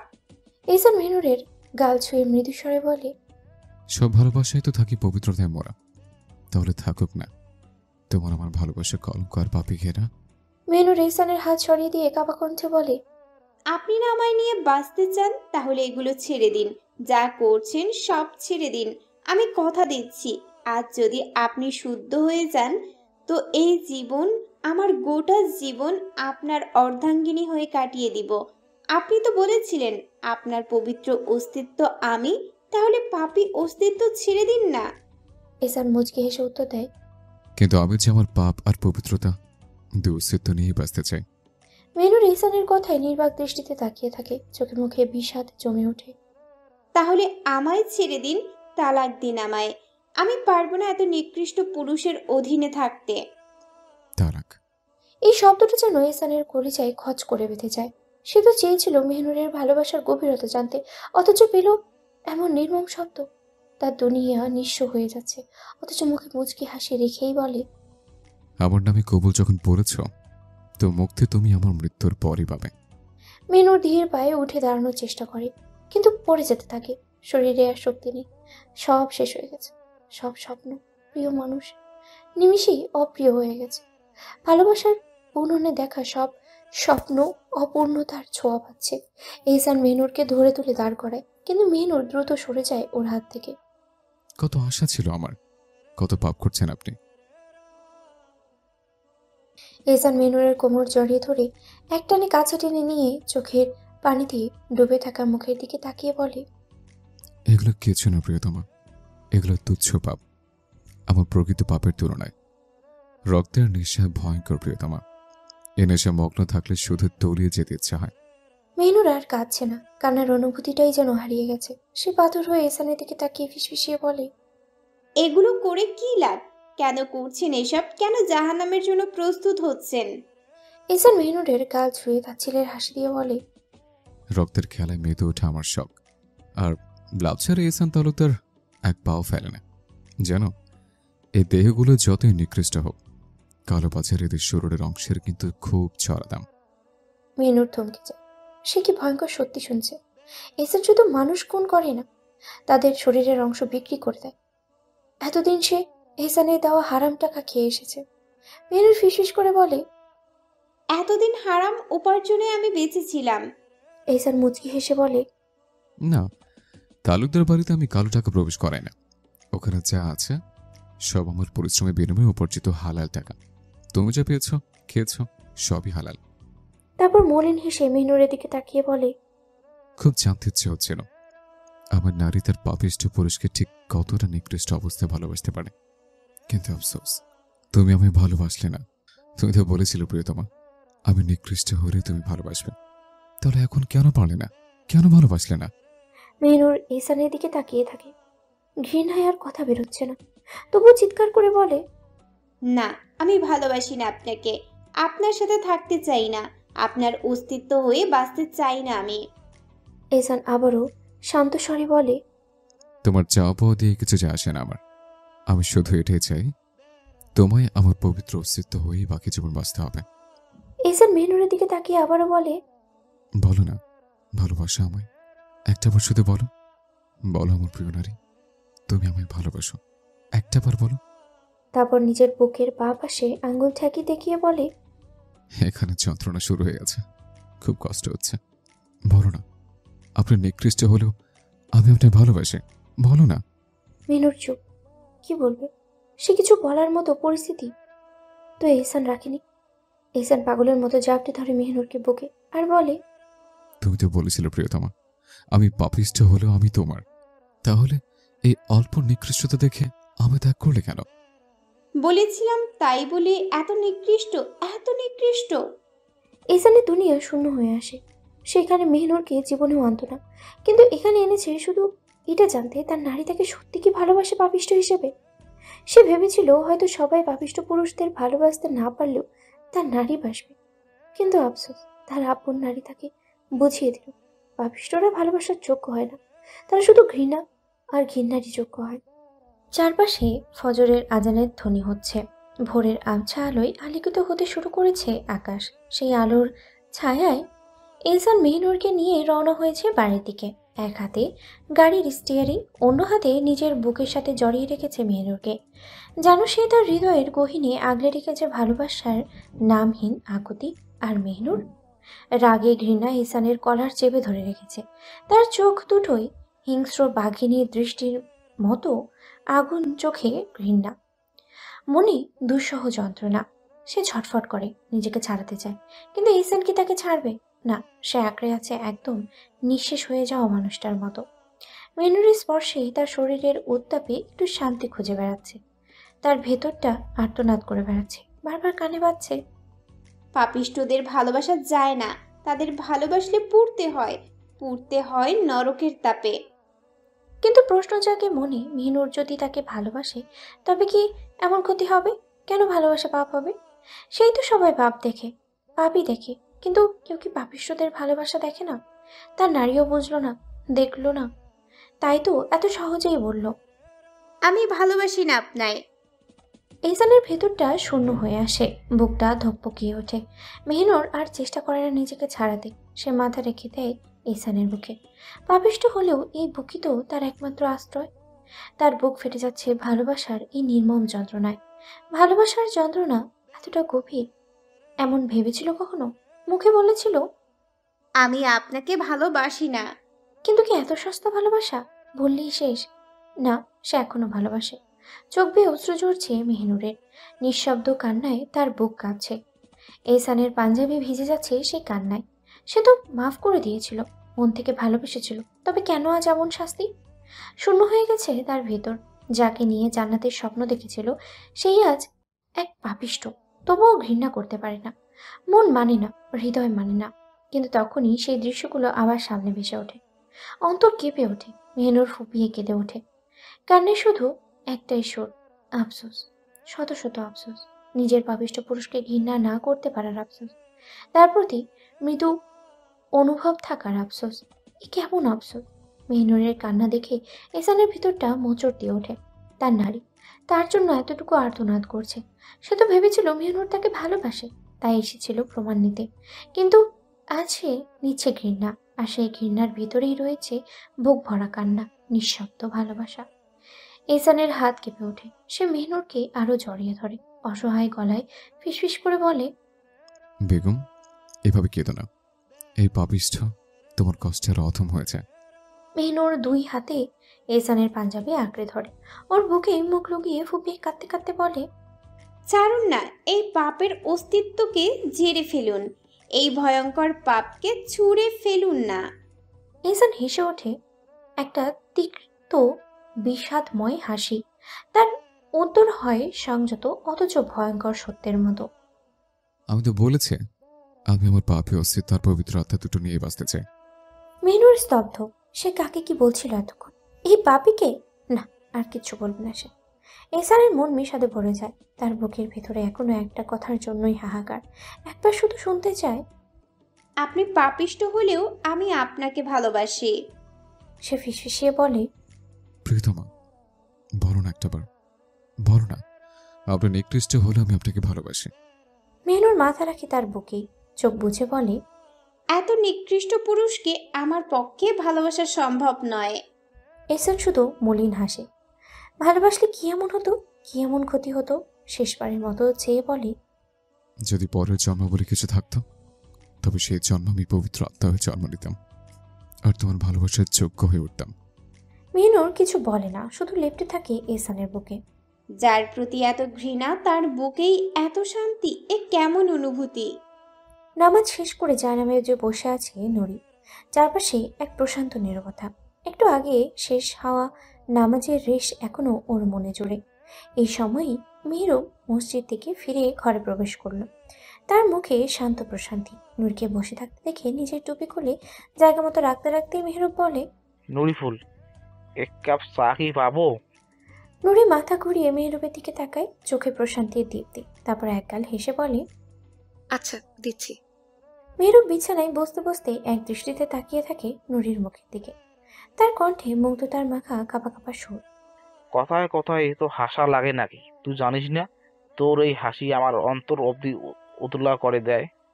নুরি ওর কথায় হঠাৎ মুখটা মলিন করে নেয়। হাসির আভা মিলিয়ে যায় মুখ থেকে। জায়নামাজ ভাঁজ করতে করতে বলে, এত বাজে আমার হাসি? মেহরুব দীর্ঘ একটা শ্বাস ফেলে, এক দৃষ্টিতে তাকায় তার দিকে। তার চোখে তখন গভীরতা। নুরিফুল রে, তোর হাসি যে কতটা মারাত্মক সুন্দর তা আমি ব্যাখ্যা দিয়ে শেষ করতে পারবো না। এই প্রশংসার মধ্যে নুরি যেন হারিয়ে যায়। তার মনে খুশির ঢেউ ওঠে। গোপনে সে যেন নিজের মুখের হাসিকে আর ধরে রাখতে পারে না।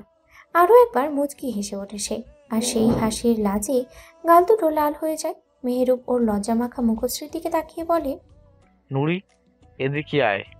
নুরি মাথা নিচু করে ধীরে ধীরে আলতো পায়ে এগিয়ে আসে মেহরুবের দিকে। মেহরুবের সামনে এসে মাথা নিচু করে বলে, জি, বলুন। মেহরুব ওর হাত ধরে টেনে নেয়, বিছানায় বসায়। নুরি হঠাৎ চমকে উঠে বলে, এমন করছেন কেন? মেহরুব মুখে এক চেলতে মুচকি হাসি ফুটিয়ে কোনো উত্তর না দিয়ে ওর দিকে এগিয়ে আসে। নুরি এবার লজ্জায় কুঁকড়ে যায়। তার বুকটা ধকপক করে ওঠে। মেহরুব ওর দুই গালে আলতো করে নিজের হাত ধরায়। নুরির লাজে ঝুঁকে পড়া মুখশ্রীখানা তুলে ধরে। নুরি চোখ বুঝে ফেলে। লজ্জায় তার সমস্ত দেহ কেঁপে উঠছে, যেন নিজের জায়গা থেকে পালাতে যায়, কিন্তু পারছে না। মেহরুব তার গালে আলতো করে ঠোঁট ছুঁয়ে দেয়। নুরির শরীরে এক মুহূর্তে বরফের মতো ঠান্ডা হয়ে আসে। সে চোখ বড় বড় করে তাকিয়ে থাকে, দম বন্ধ হয়ে আসে তার। মেহরুব এবার ওর ঠোঁটে নিজের ঠোঁট ডুবিয়ে দেয়, আস্তে আস্তে আঁকড়ে ধরে আপন নারীকে, ভালোবাসা আর অধিকার নিয়ে। নুরি ভয়ে অভ্যাসের বাহিরে প্রথম স্পর্শেই চমকে যায়। মেহরুবের পাঞ্জাবি দু হাতে খামচে ধরে ফেলে। মেহরুব সেই খামচে ধরা হাত দুটোর মধ্যেই নিজের আপনতা খুঁজে পায়, আরো গভীর হয়ে জড়িয়ে ধরে তার নুরিফুলকে। এদিকে এশার শরীরটা যেন হঠাৎই ভেঙে পড়েছে। এশার এই জন্মগত সমস্যা, শরীর একটু চট পেলেই চট। মাথা ধরা, দুর্বলতা একসাথে ঝাঁপিয়ে পড়ে। আর আস্ত শরীরটা সে নিজেই কিছুটা অবহেলায় রেখে এসেছে। তাই ঈশার এই অবস্থা হওয়ার সময়ের ব্যাপার ছিল। ঈশা বিছানায় আছোয়া হয়ে মাথাটা বিছানায় ধারে ঠেকিয়ে চোখ বুজে আছে। কপালে বিন্দু বিন্দু ঘাম জমে উঠেছে, গাল কিছুটা রক্তশূন্য। মেহেরাজ এক পাশে বসে ধৈর্যের সাথে চামচে করে স্যুপ তুলে ওর মুখে দিচ্ছে। ঈশা অনিচ্ছায় মুখে তুলে নিচ্ছে স্যুপটা, মুখ কুচকে যাচ্ছে, বিরক্তি ফুটে উঠছে চোখের কোণে। এভাবে দেখে মেহেরাজ বলে ওঠে, এ কেমন অবস্থা? খেতেই হবে, না খেলে ওষুধ খাবে কেমন করে? মেহেরাজের কথায় ঈশা চোখ মেলে তাকায় তার দিকে, কণ্ঠের রাগ ঝাঁক ভালোবাসা মিলিয়ে বলে, এত জ্ঞান দিও না, এসব নাটের গুরু তো তুমি, তোমার জন্যই আজ আমার এই অবস্থা। মেহেরাজ মনে মনে দীর্ঘশ্বাস ফেলে, ঠোঁটের কোণে কৌতুক ভরা করুক হাসি ফুটে ওঠে। আল্লাহ মাবুদ, এ কেমন বিপদে পড়লাম। বউয়ের লজ্জার মাগফিরাত করতে গিয়ে দেখি আমার আত্মার মাগফিরাত হয়ে যাচ্ছে। স্যুপ তুলে দিতে দিতে আবারও বলে, সাইক্লোনে যদি এমন অবস্থা হয় তো বাকিগুলোতে কি হবে আমার? ঈশা এক ঝটকায় মেহেরাজের বাহুতে চিমটি কাটে, মুখে কড়া সুরে বলে, এত বাড়িস না, জুতা বিছানার নিচে রাখা আছে। মেহেরাজ হেসে ওঠে, চোখ টিপে বলে, আগে আগে গালাগালি করতে, কারণ আমায় স্বামী হিসেবে মানতে পারতে না, কিন্তু এখন তো কিছু হওয়ার পরও আমায় গালাগালি করতেছো কেন? ঈশা এক দৃষ্টিতে তাকায় ওর দিকে, মুখে দৃঢ়তা। এত কিছু কি, তুমি যদি আমার 4 বাচ্চার বাপও হয়ে যাও তাও তোমায় গালাগালি করব, যে করবই। মেহেরাজ মুচকি হেসে গালে আঙ্গুল ঠেকায়, যেন স্বপ্নের মধ্যে হারিয়ে যাচ্ছে। মানে তুমি আমার 4 বাচ্চার মা হওয়ার জন্য প্রস্তুত? তুমি চাইলে, কিন্তু আমি তো 2 বছরের 4টা বা। ঈশা এবার দাঁত চেপে রাগে গড়গড় করে ওঠে। চুপ, আর একটা কথা মুখ দিয়ে বেরোলে উষ্টা খাবে, উষ্টা। মেয়েরাজ হাসতে হাসতে পানি এগিয়ে দেয় ওর দিকে। আগে উঠে বসো, যদি উঠতে পারো তাহলে উষ্টা, লাথি, থাপ্পড় যা ইচ্ছে দিও। তুমি আমার প্রিয় উষ্টাবতী। বলে ওর কপাল থেকে ঘাম মুছে দেয়। একটুখানি থেমে গভীর ভালোবাসায় ঈশা ঠোঁটে ঠোঁট ছুঁয়ে দেয়, কয়েকবার ধীরে, মমতায় ভরা স্পর্শে। ঈশা চোখ বন্ধ করে দেয়। এতটা শান্তি, এতটা গভীরতায় ও হারিয়ে যায়।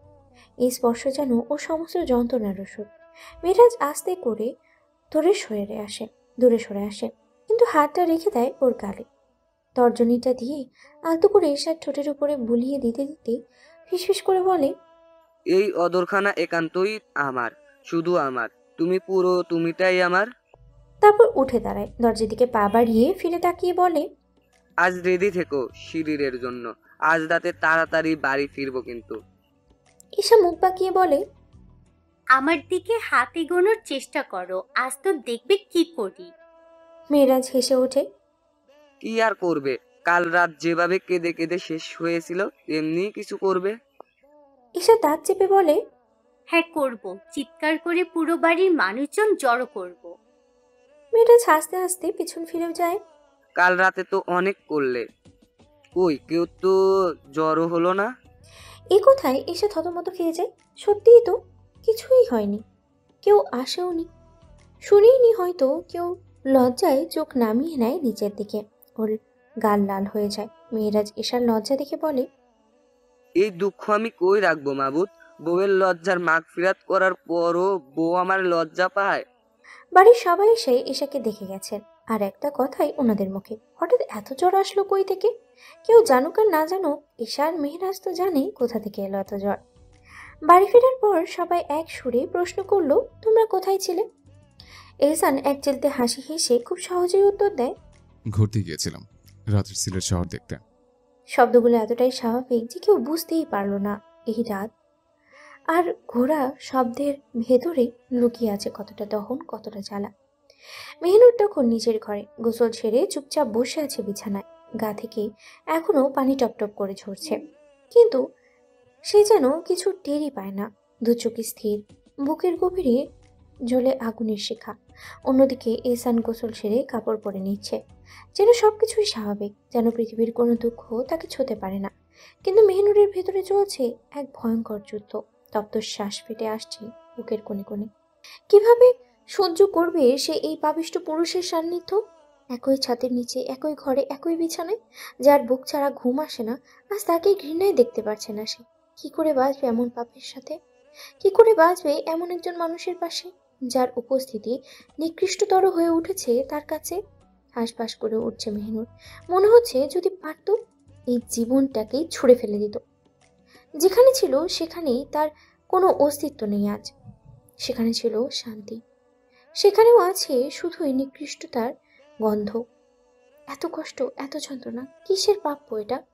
নিজেকে প্রশ্ন করে বারবার। জন্মের পর মা বাবার ভালোবাসা পায়নি, বাবাকে চোখে দেখেনি কখনো, আর মা জীবিত থেকেও দেখা হয়নি, বিয়েও হয়নি নিজের ইচ্ছেতে। আর যখন সেই অনিচ্ছার স্বামীকে নিজের করে নিতে শুরু করলো, তখনই সে বুঝলো সে যে নিকৃষ্ট, ভয়াবহভাবে নিকৃষ্ট। চোখের পানি আসে না, অথচ বুকটা যেন ফেটে চৌচির হয়ে যাচ্ছে। কে বুঝবে এই কষ্ট? কেউ না, একমাত্র তার রব ছাড়া। ভাবনারা ঘূর্ণির মতো পাক খেতে খেতে যখন তাকে একেবারে নিঃশেষ করে ফেলেছে, ঠিক তখনই ইহসান এসে বিছানায় মাথা রাখে বালিশে। মেহনুর এক পলকে তাকায়।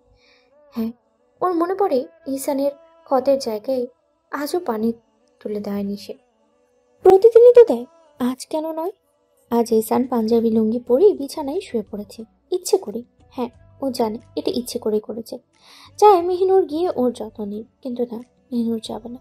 সে মানুষ চামড়া ছিঁড়ে যে মানুষ চামড়া ছেড়ে দিতে পারে, তার শরীরের চামড়া সজীব থাক বা না থাক তাতে কিচ্ছু যায় আসে না। দাঁতে দাঁত চেপে বসে থাকে মেহনুর। একটাই সিদ্ধান্ত মাথায়, এই নরক থেকে, এই পাপ থেকে, এহসানকে তাকে সরাতে হবে। নিজেকে এত সস্তা ভাবতে রাজি নয় সে। যদি এহসান শোনে না, তবে তাকে শেষ করেই নিজে মরবে। প্রথমে হত্যা, তারপর আত্মহত্যা। এক নিখুঁত পরিকল্পনা, এক নিঃশেষ প্রতিজ্ঞা।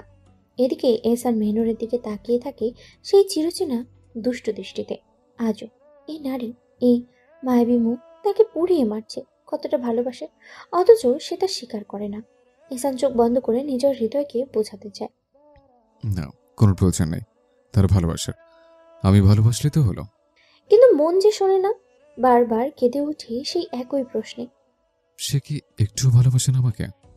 পাগল যেমন এক কথা বোঝে না, বারবার একই প্রশ্ন করে, তেমনি আজ এহসান যেন পাগল। একটা উত্তর তার চাই, যেভাবেই হোক চাই।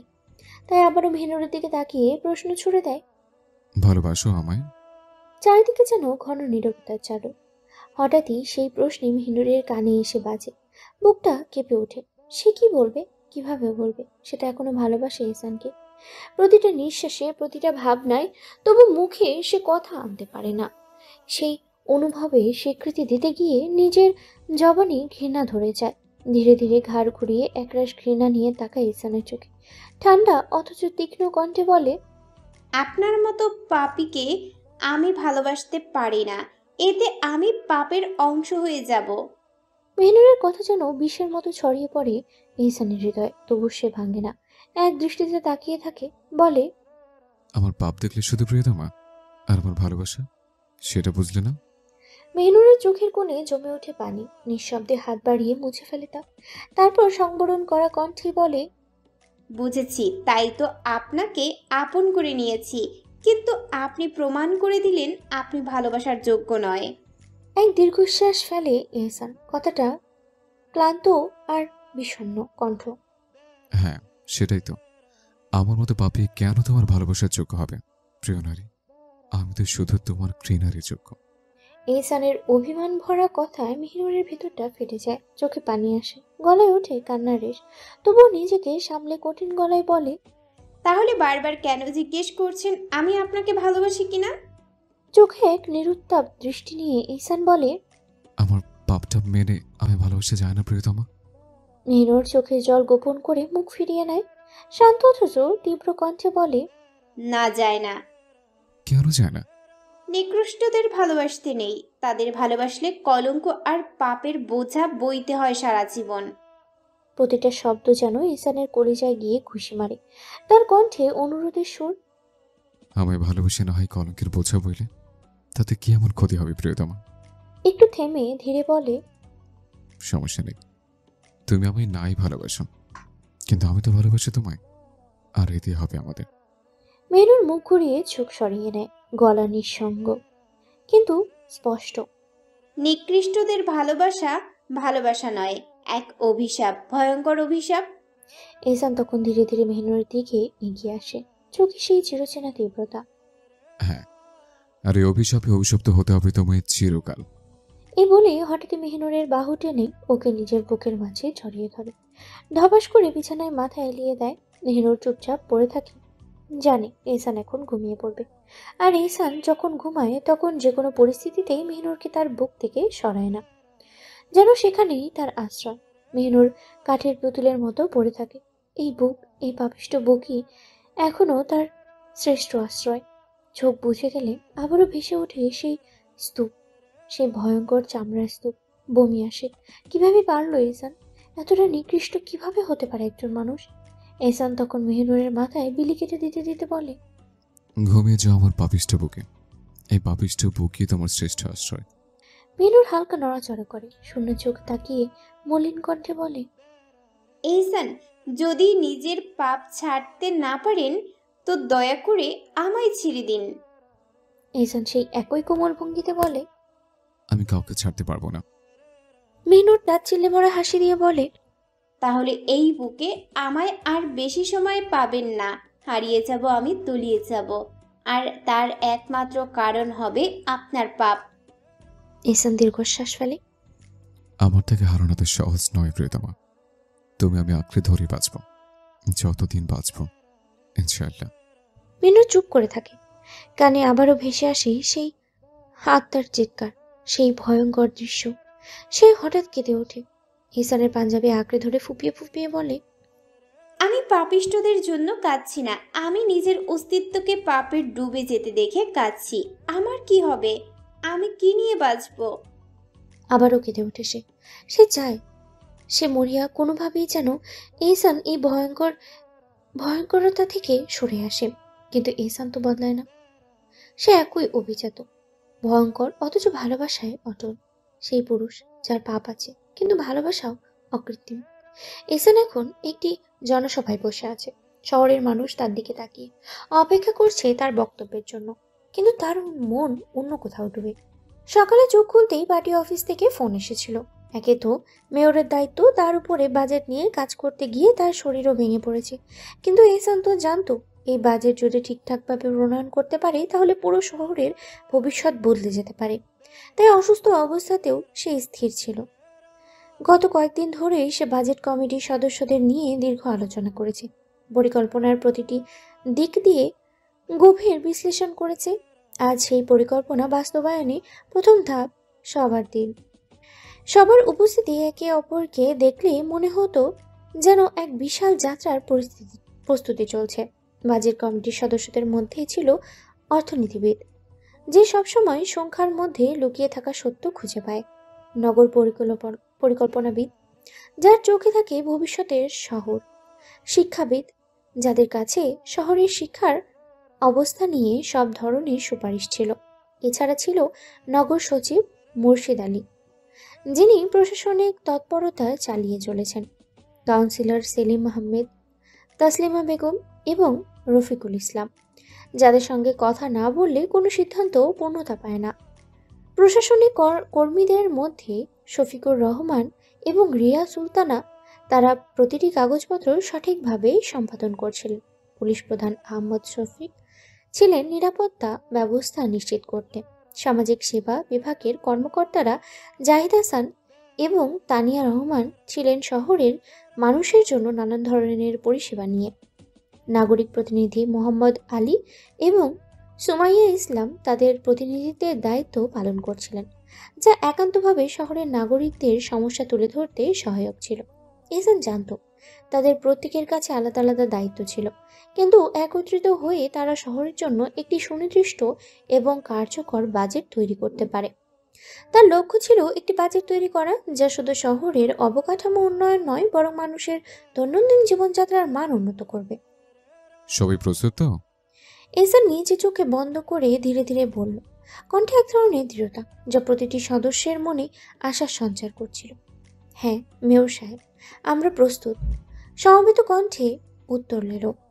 এহসান জানতো তার সামনে একটি বিশাল দায়িত্ব, কিন্তু সে সিদ্ধান্ত নিয়েছে যে কোনো পরিস্থিতিতেই তাকে এগিয়ে যেতে হবে। এবারের বাজেট হতে হবে নির্ভুল, হতে হবে জনগণের কল্যাণে সমর্পিত।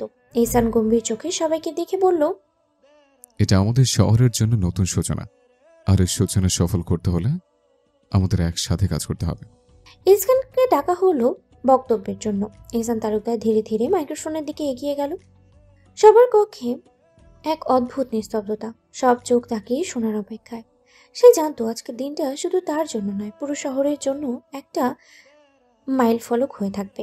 বাজেট শুধু হিসাব নিকাশের খেলা নয়, এটি শহরের ভবিষ্যৎ, এটা মানুষের জীবনযাত্রার সাথে সম্পর্কিত, তাদের আশা স্বপ্নের সাথে। সেই শ্বাস টানল। কিছুক্ষণ নীরব থাকার পর তার কণ্ঠে উঠে এলো গভীর গম্ভীরতা। আসসালামু আলাইকুম রহমতুল্লাহি ওবারাকাতুহু। প্রিয় সহযোগীবৃন্দ, সম্মানিত সদস্যগণ, আজ আমরা এখানে একত্রিত হয়েছে শুধু কিছু সংখ্যার উপর আলোচনা করতে নয়, বরং আমাদের শহরের ভবিষ্যৎকে এগিয়ে নেওয়ার জন্য, আমাদের নাগরিকদের জীবনযাত্রাকে সহজ, উন্নত ও সুখী করার জন্য। আজ আমরা একটি বাজেট প্রস্তুত করছি যা শহরের প্রতিটি মানুষের কাছে পৌঁছাবে, যা তাদের প্রতিদিনের জীবনের বাস্তব পরিবর্তন আনবে। সে কিছুক্ষণ থেমে চোখ বন্ধ করে যেন প্রতিটা শব্দের গুরুত্ব অনুভব করতে চাইল। আমরা জানি আমাদের শহর গত কয়েক বছর ধরে অনেক চ্যালেঞ্জের মধ্যে দিয়ে গেছে। অবকাঠামো, স্বাস্থ্যসেবা, শিক্ষা, এসব ক্ষেত্রে আমরা বহু সংকটে পড়েছি। কিন্তু এই বাজেটের মাধ্যমে আমি আপনাদের প্রতিশ্রুতি দিতে চাই যে আমরা শুধু খাতভিত্তিক পরিকল্পনা গ্রহণ করব না, বরং প্রতিটি নাগরিকের জন্য এমন একটি পরিবেশ তৈরি করব যেখানে তারা আত্মবিশ্বাসী হতে পারে, যেখানে তারা নিজের অবস্থান থেকে উন্নতির দিকে এগিয়ে যেতে পারে। এহসান একবার সবাইকে চোখের সামনে দেখে নিল। সবার মুখে নানা রকমের চিন্তা ও আশা রেখা ফুটে উঠেছে। এই বাজেট আমাদের উন্নয়ন, আমাদের অর্থনীতি, আমাদের শিক্ষা, আমাদের স্বাস্থ্য সবকিছুতে ঐক্যবদ্ধ হয়ে কাজ করবে। আমার লক্ষ্য একটাই, শহরের প্রতিটি মানুষের জন্য সমান সুযোগ সৃষ্টি করা। আমি জানি বাজেটের এই সংখ্যাগুলো, এই খাতের হিসাবগুলো অনেকের কাছে শুষ্ক মনে হতে পারে, কিন্তু আমি জানি এর মধ্যেই লুকিয়ে আছে আমাদের শহরের প্রতিটি কোণায় মানুষদের জন্য নতুন জীবন। এহসান আবারও গম্ভীর শ্বাস নিল। নগর উন্নয়ন, নতুন রাস্তাঘাট, পানি সরবরাহ, বিদ্যুৎ পরিষেবা, এগুলো যেমন জরুরি, তেমনি শিক্ষা, স্বাস্থ্য, সমাজসেবা এগুলো গুরুত্বপূর্ণ। আগামী বাজেটে আমরা স্বাস্থ্য খাতে বিশেষ বরাদ্দ বৃদ্ধি করব, যাতে আমাদের হাসপাতালগুলো আধুনিক ও দক্ষ হতে পারে।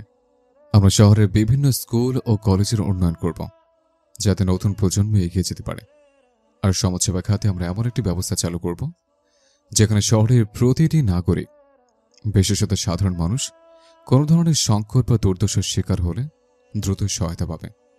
এহসান একটি হাসি দিয়ে আবারও বলল, এখনকার এই বাজেট শুধু পরিসংখ্যানের খেলা নয়, এটি একটি প্রতিশ্রুতি, এক একটি দৃষ্টি। আমরা সবাই একসাথে দাঁড়িয়ে থাকব ইনশাল্লাহ। শহরের উন্নয়ন করতে হলে আমাদের একে অপরকে সমর্থন করতে হবে, একে অপরের পাশে থাকতে হবে। এই বাজেট শুধু অর্থনৈতিক পরিবর্তনে আনবে না, বরং এটা আমাদের মনোবলকে শক্তিশালী করবে। সে একটু থেমে চোখ মেলল, সব দিকেই সমমতপূর্ণ দৃষ্ট। আমি চাই আগামী দিনগুলোতে আমাদের শহরের প্রতিটি বাসিন্দা যেন গর্ব করতে পারে যে তারা এই শহরের নাগরিক। তাদের জন্য এই বাজেট, তাদের ভবিষ্যতের জন্য। আমরা যা কিছু পরিকল্পনা করেছি তা যেন তাদের জীবনে প্রতিফলিত হয়। আজকের এই বাজেট শহরের জন্য একটি নতুন সূচনা হবে। আমি বিশ্বাস করি আমরা একসাথে কাজ করলে সব বাধা কাটিয়ে উঠে শহরকে উন্নতির শিখরে পৌঁছে দিতে পারব।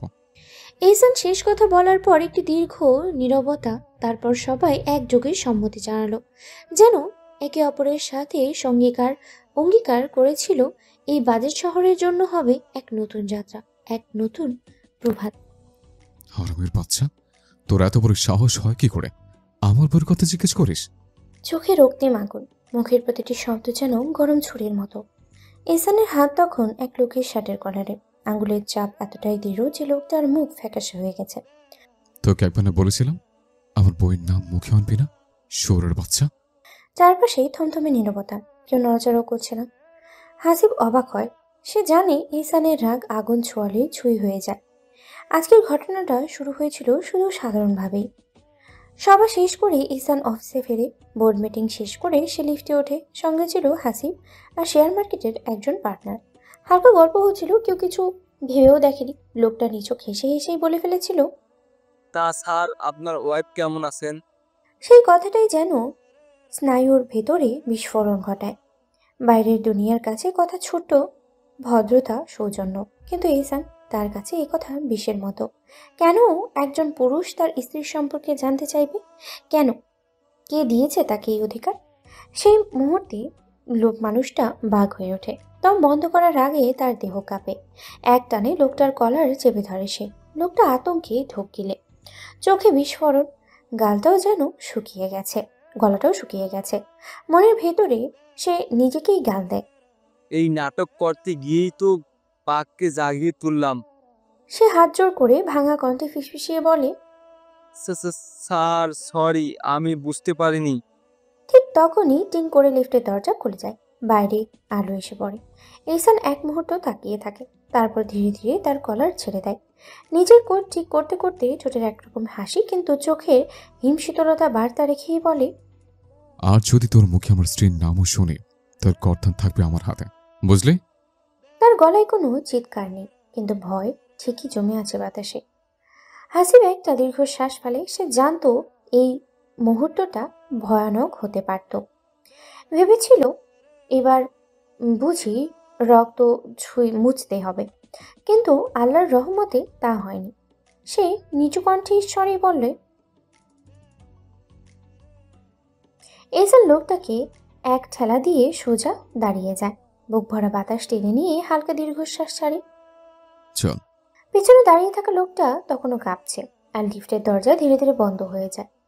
নরম আলোয় আলোকিত ঘরের এক কোণে এশার বিছানার সামনে বসে আছে নুরি। গালে চিন্তার রেখা, কপালে ভাঁজ, নিরলস চোখে তাকিয়ে বলছে ধীরে, ইস, কত কষ্ট হচ্ছে তোমার। এত জ্বর হলো কিভাবে? তার প্রশ্নে এশা হালকা আঁচড়ে চমকে ওঠে। একটু অবাক হয়ে বলে, কেন, তোর কিছু হয়নি? নুরি অবাক হয়ে চুল সরিয়ে কপাল কুঁচকে তাকায়। কি হবে আমার? এশা চোখ বন্ধ করে ধীরে একটা শ্বাস ফেলে, তারপর চোখ খুলে ধীরে বলে, ও, তার মানে আমার ভাতিজা এখনো তোর সাথে কিছু করেনি, তাই বোধ পাচ্ছিস না। এতটা সরাসরি কথা শুনে নুরি থমকে যায়। ওর চোখে ভ্রু কুঁচকে ওঠে, মুখে বিস্ময়। এসব কি বলছো তুমি? আমি কিছু বুঝলাম না। এসব মুচকি হেসে নুরির হাত নিজের মুঠো নেয়, কোমলভাবে বলে, ছোট্ট পরি, বুঝবি বুঝবি, সব বুঝবি। আর একটু সময় চাও, দেখবি কেমন করে বুঝে যাবি। নুরি হেসে ফেলে। ছোট্ট পরি শুনে যেন মনটা আনন্দে ভরে ওঠে। তার খিলখিলে হাসির শব্দে চারিদিকে প্রাণবন্ত হয়ে ওঠে। এশা ওর হাসির দিকে তাকিয়ে ওর এক গাল টেনে বলে, তুই এভাবে হাসিস না রে মা, তোর এই হাসিতে আমার ভাতিজা একদিন হারিয়ে যাবে, চোখে চোখে ডুবে যাবে। নুরি লজ্জায় পড়ে যায়, মুখ লুকিয়ে বলে, তোমার ওই ঠোঁটের পাশে কাটা দাগটা লুকিয়ে রেখো, নয়তো আমি আমার ভাইজানকে পাবো না। এশা মুগ্ধ হয়ে নিজের গালে হাত দিয়ে বলে, সত্যি সুন্দর নাকি? তোর ভাইজান বলে, কিন্তু আমার বিশ্বাস হয় না কখনো। নুরি এবার আর চুপ থাকতে পারে না, গভীর মায়া নিয়ে বলে, তুমি মায়াবী একটা মানুষ এসে আপু। ভাইজানের কপাল ভালো, এমন মায়াবতী স্ত্রী পেয়েছে। ঠিক তখনই দরজায় এক চিমটি সঙ্গীতের মতো ভেসে আসে মেহেরাজের কণ্ঠে। মায়াবতীর মায়াটা দেখলি রে তুই বোন, আর উষ্টাবতীর উষ্টাগুলো দেখলিও না। নুরি মুচকি হেসে মুখ লুকায়। ভাইজান যে ইচ্ছে করে এমন করে উস্কায় সে তো জানে। মেহেরাজ আবারও বলে ওঠে, নুরি যা, তাড়াতাড়ি যা। মেহরুবকে দেখলাম কি নিয়ে যেন রাগে ফাটতে ফাটতে বাড়ি গেল। কি হলো কে জানে। নুরির মুখ থেকে হাসি মিলিয়ে যায়। সকালে তাড়াহুড়ো করে বেরিয়ে যাওয়া মেহরুবের মুখটা মনে পড়ে যায় তার। চিন্তায় ভ্রু কুঁচকে যায়। দৌড়ে ঘর ছাড়ে সে। নুরির যেতেই ঘরটা যেন একটু নীরব হয়ে ওঠে। মেহেরাজ দরজায় দাঁড়িয়ে একটু অপেক্ষা করে, তারপর আলতো পায়ে এশার দিকে এগিয়ে আসে। একেবারে ওর সামনে এসে ঝুঁকে পড়ে। এশা চমকে ওঠে, বুক ধকপক করে ওঠে, চোখে ভয়ের আভা। মেহেরাজ আবার কিছু অপ্রত্যাশিত করে বসবে না তো? কিন্তু মেহেরাজ ঠোঁটে এক মিষ্টি হাসি রেখে বলে, এশামণি, ভয় পেও না, তোমার সাথে কিছু করব না আমি। এসে চোখ বন্ধ করে একটা গভীর নিঃশ্বাস ফেলে। স্বস্তির ছোঁয়া মনের ভেতরে জড়িয়ে ধরে। ঠিক তখনই মেহেরাজ হঠাৎ এক ধাক্কায় ওকে বিছানায় ফেলে। কোনো সময় না নিয়ে নিজের মাথাটা রাখে এশার বুকের উপর, ফিসফিসিয়ে বলে, শুধু এই বুকটাই কিছু মুহূর্ত মাথা রাখতে চাই। এসে এবার কিছু বলে না, শুধু মুচকি হেসে তার চেনা সেই কোমলতা নিয়ে এক হাতে মেহেরাজের পিঠে হাত বুলিয়ে দেয় আর অন্য হাতে চুলে বিলি কাটে। মেহেরাজ চোখ বন্ধ করে বলে, ঘুমিয়ে নাও বেগম, গত রাতে একটু ঘুমাতে দেয়নি তোমায়, আজ একটু ঘুমিয়ে নাও। ঈশা নিঃশ্বাস ফেলে ধীরে বলে, তুমিও ঘুমিয়ে যাও। মেহেরাজ শক্ত করে জড়িয়ে ধরে ঈশাকে। দুজনেই তলিয়ে যায় এক গভীর নিদ্রার আলিঙ্গনে। সেখানেই ছিল না কোনো ব্যথা, শুধু নিঃশব্দের ভালোবাসা। ঘরটা নিস্তব্ধ, বাইরে টিপটিপ বৃষ্টি, ভিতরে যেন জমে থাকা এক বাষ্প। নুরির হাতে এক গ্লাস ঠান্ডা পানি নিয়ে ধীরে ধীরে ঘরের ভিতরে পা রাখে। চোখে ভয়, হৃদয়ে কাঁপুনি। সে জানে আজ ঝড় উঠবে, হয়তো সে ঝড়ে আবার ভেসে যাবে তার নিরীহ মন। মেহেরুব রেগে আছে। আজ অফিসে কিছু জোচ্চোর ধরা পড়েছে যারা গোপনে কোম্পানির গোপন ফাইল বাইরের লোকেদের পাঠিয়ে দিচ্ছিল। তাদের আজ হাতে নাতে ধরা হয়েছে, কিন্তু তার আব্বা তাদের ক্ষমা করে দিয়েছেন, কোম্পানি থেকে বেরো করেননি। এটা মেহেরুবের সহ্য হয়নি। সে হাজারবার বলেছে বিশ্বাসঘাতককে বিশ্বাস করা যায় না, তবু তার কথা কেউ শোনে না। এইসব ভাবনার মধ্যেই নুরি কাঁপা কাঁপা পায়ে মেহেরুবের সামনে এসে তার পানির গ্লাসটা তার দিকে এগিয়ে দেয়। মেহেরুব দাঁত চেপে পানি নেয়। বিসমিল্লা বলে এক ঢোকে পানি খেয়ে গ্লাস নামিয়ে রুক্ষ গলায় বলে, কোথায় নাই হয়ে গেছিলি? কখন আমি ঘরে এলাম জানিস? নুরি গলা ঝরানোর স্বর জবাব দেয়, ওই ওই এসা আপুর জ্বর উঠেছিল, তার কাছে ছিলাম। মেহেরুব ধমকে বলে, এসা জ্বর উঠেছি, ভাইজান আছেন, তুই ওখানে কি করবি? তোর বুদ্ধি নেই বুঝিস না? আমার স্বামী ফিরবে, আমি যেন ঘরে থাকি। নুরি ধীরে ধীরে মাথা নিচু করে ফেলে, ঠোঁট কাঁপে, কিন্তু সে কিছু বলে না। মেহেরুব আবার বলে, কি বুঝবি না তুই? জানিস না বাইরে থেকে এসে তোকে একবার দেখার জন্য মন মরে উঠে? তুই তো এখনো বাচ্চা রয়ে গেছিস, কিছুই বুঝিস না। নুরি চুপ। সে জানে রেগে থাকা পুরুষ মানুষ কি বলে। তা নিয়ে তর্ক করা বোকামি। তর্ক করে ভালোবাসা পাওয়া যায় না, বরং হারিয়ে ফেলা যায়। সে জানে যে নারী স্বামীর মুখে মুখে কথা বলে সে নারী, আর যাই হোক সে মুক্তা কি হতে পারে না। তাই নুরি চুপচাপ সব শুনি। সে মাথা নিচু করে বলে, আচ্ছা, আমি খাবার নিয়ে আসি। মেহেরুব কিছু বলে না, সে চুপচাপ বসে থাকে। হঠাৎ ওর চোখে পড়ে নুরির মুখটা, নিস্তেজ কপালে বিন্দু বিন্দু ঘাম, চোখে কষ্টের ছাপ। সে একটা শব্দও করেনি। এই নুরি তো তার ফুল, যে ফুল ছুঁড়েও পাপড়ি ফেলে না, কেবল গন্ধ ছড়ায়। মেহেরুব দম নেয় ধীরে, তার কণ্ঠ বদলে যায়, আতো কোমল। নড়ি ফুল। নুরির বুক কেঁপে ওঠে। এই ডাক, এই নাম, এটা তার কলিজায় গিয়ে বাজে। সে ধীরে চোখ তুলে তাকায় মেহেরুবের দিকে, আর ওর ছোটে দেখে অভিমান নয়, অপরাগবোধ। মেহেরুব হাত বাড়িয়ে ইশারা করে, আমার বুকে আয়, একটি বা নড়ি ফুল। নুরি অবাক। এই না কিছুক্ষণ আগেও ঝড় উঠেছিল। সে ধীরে ধীরে কাছে গিয়ে মেহেরুবের পাশে বসে। আপনি গোসল করে নিন, আমি বসলে হবে না, খাবার নিয়ে আসতে হবে তো আপনার জন্য। মেহেরুব হেসে ফেলে, হাত বাড়িয়ে নুরি ফুলকে কাছে টেনে নেয়, চুপচাপ বুকের ভেতরে জড়িয়ে রাখে নুরিকে, যেন এটাই তার সবচেয়ে নিরাপদ জায়গা। নুরি মাথা রাখে ওর বুকে, চোখ বুজে থাকে, অনুভব করে এই বুক যত রাগ হোক তার ঠাঁই আছে। মেহেরুব মাথায় হাত বুলিয়ে দেয়। নড়ি ফুল, রাগ করছিস? নুরি ঘামের গন্ধ মেশানো শরীরটা জড়িয়ে ধরে বলে, না, একদম না, কেন রাগ করব? এই যে তোকে বকলাম এত। মাহরাম তো, হুটহাট বকতেই পারেন, তাতে রাগ কেন করব? মেহেরুব মুচকি হেসে ওকে আরো শক্ত করে জড়িয়ে ধরে। এই তো তার শান্তি, তার ঘর, তার নুরি ফুল। রাত প্রায় 10টা। মিটিং রুমের ভেতরে সাদা আলোয় আলো ঝলমল করছে। এহসান এবং আরিফ সামনাসামনি বসে আছে, মাঝখানে একটা দীর্ঘ টেবিল। এহসানের চোখের কোণে অদৃশ্য এক কৃষ্ণতা, তার মুখাবয়ব একেবারে শান্ত। আরিফ হাতের আঙুলে চাপ দিয়ে বসে, চোখের অস্থিরতা স্পষ্ট, তবুও চেষ্টা করছে নিজেকে নিয়ন্ত্রণে রাখতে। এমন সময় একটা ফোন কল আসে। তুই রাজি? কণ্ঠটা ঠান্ডা, অথচ একরকম চাপা রাগে ভরা। আরিফ জমিদার, আরাস জমিদার বড় ছেলে, এটি হোল্ডিংস এর প্রতিষ্ঠাতা। এহসান কিছুটা দেরি করেই উত্তর দেয়। তুই জানিস আমি যা কিনি সেটা টিকিয়ে রাখতে জানি। তার গলায় একটুও কাপড় নেই, গলার গভীরতা, ঠান্ডা শীতলতার সবার কাছে অদৃশ্য এক রহস্য লুকিয়ে আছে। আরিফ কিছুক্ষণের জন্য চুপ করে যায়। তার কোম্পানি এখন এক বিশাল রিস্কের মুখে দাঁড়িয়ে। নতুন এক্সপ্যানশনের গিয়ে প্রায় 30 কোটি টাকার লোনে ডুবে গেছে। ব্যাংক ঘাটে নিঃশ্বাস ফেলেছে। শেয়ালগুলো একের পর এক পড়ে যাচ্ছে। এমন সময়ে এহসান উঠে আসতেছে। সাদা পাঞ্জাবির ভাঁজে ভাঁজে সে বহন করে হিংসতলতা, আত্মবিশ্বাস, যেটা তাকে অদ্ভুত এক শক্তি প্রদান করে। আরিফের সঙ্গী হওয়ার অর্থ কি তা ভালোভাবেই বোঝে। আরিফ দীর্ঘশ্বাস ফেলে বলে, 50 শেয়ার নিবি? এহসান ওর দিকে তাকিয়ে বলে, হ্যাঁ, পুরো হিসাব নিকাশ করা হয়েছে। তোর কোম্পানির বর্তমান ভ্যালু 60 কোটি। আমি 30 কোটি দিয়ে অর্ধেক মালিকানা নেব। আরিফ দাঁতে দাঁত চেপে বসে বলে, মনের মধ্যে আকাশ বাতাস ছেঁকে ধরে চাপ। তার অস্থিরতা, ভীতি, গ্লানি সব যেন একসাথে তাকে গ্রাস করে। মানে আমার পিতার গড়ার সাম্রাজ্য তুই আসতে চাস? এহসান একটু পিছনে হেলে বসে। এহসান হেসে বলে, তোর পিতার সাম্রাজ্য গড়েছে ঠিক, কিন্তু সাম্রাজ্য টিকিয়ে রাখার খেলা আলাদা। তুই পারিস না তা, আমি পারি। সমাজের অধিকার হওয়া যেমন মুখের কথা নয়, তেমন তা টিকিয়ে রাখো মুখের কথা নয়। আরিফের চোখে বিরক্তি জমে। এহসান অবশ্য জানে তার প্রতিটি শব্দ চিহ্নিত হতে থাকবে। এটা কেবল এক হিসাবের খেলা নয়, বরং একটি অপরিহার্য অস্তিত্বের সংকেত। আরিফ বুঝে গেছে এহসান কেবল টাকা দিতে আসেনি, সে এসেছে রাজত্বের অর্ধেক ছিনিয়ে নিতে। কিন্তু আশ্চর্য, কেন যেন তার মনে হচ্ছে এই ছেলেটা, এই ভয়ঙ্কর ঠান্ডা মুখটা তার পাশে থাকলে রাজস্ব টিকবে, এমনকি হয়তো বড়ও হবে। চুপচাপ বলল, শুধু টাকা দিবি না, সিদ্ধান্ত থাকবি।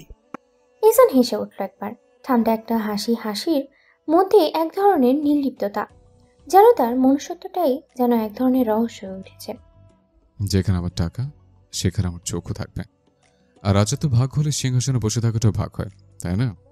আরিফ কিছুটা চুপ হয়ে যায়, চোখে এক ধরনের অজানা শঙ্কা।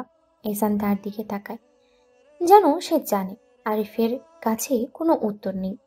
যতটা ভয়ঙ্কর সে, ততটাই একে অপরকে চেনার জন্য তৈরি। এহসান শ্বাস ফেলে আরিফকে বোঝায়, তুই যতটা ভয় পাস, আমি ততটাই জানি। আরিফ দীর্ঘশ্বাস ফেলে বলে, আমার কোনো ক্ষতি হবে না তো? এহসান মুচকি হেসে বলে, আমি এহসান রক্তের খেলা যেমন খেলতে পারি, তেমনি বাজারের খেলাও ভালো মতোই খেলতে পারি। আরিফ দীর্ঘশ্বাস ফেলে বলল, আচ্ছা তাহলে ঠিক আছে, আমরা এখন থেকে সাম্রাজ্যের 2 মালিক। এহসান শুধু মুচকি হাসে। তার পরিকল্পনা তো আরো দূর আর বিভৎস।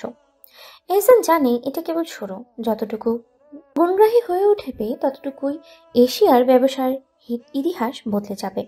বেলকনির কোণে রাখা বড় হাতওয়ালা আরামদায়ক সোফাতে আছোয়া হয়ে বই পড়ছে নড়ি। রাতের খাবার খেয়ে অজু সেরে আরাম পেয়ে গিয়েছে শরীরটা। একটা সাদা চাদর গায়ে টেনে মাথায় এলিয়ে দেয় সোফার হাতে।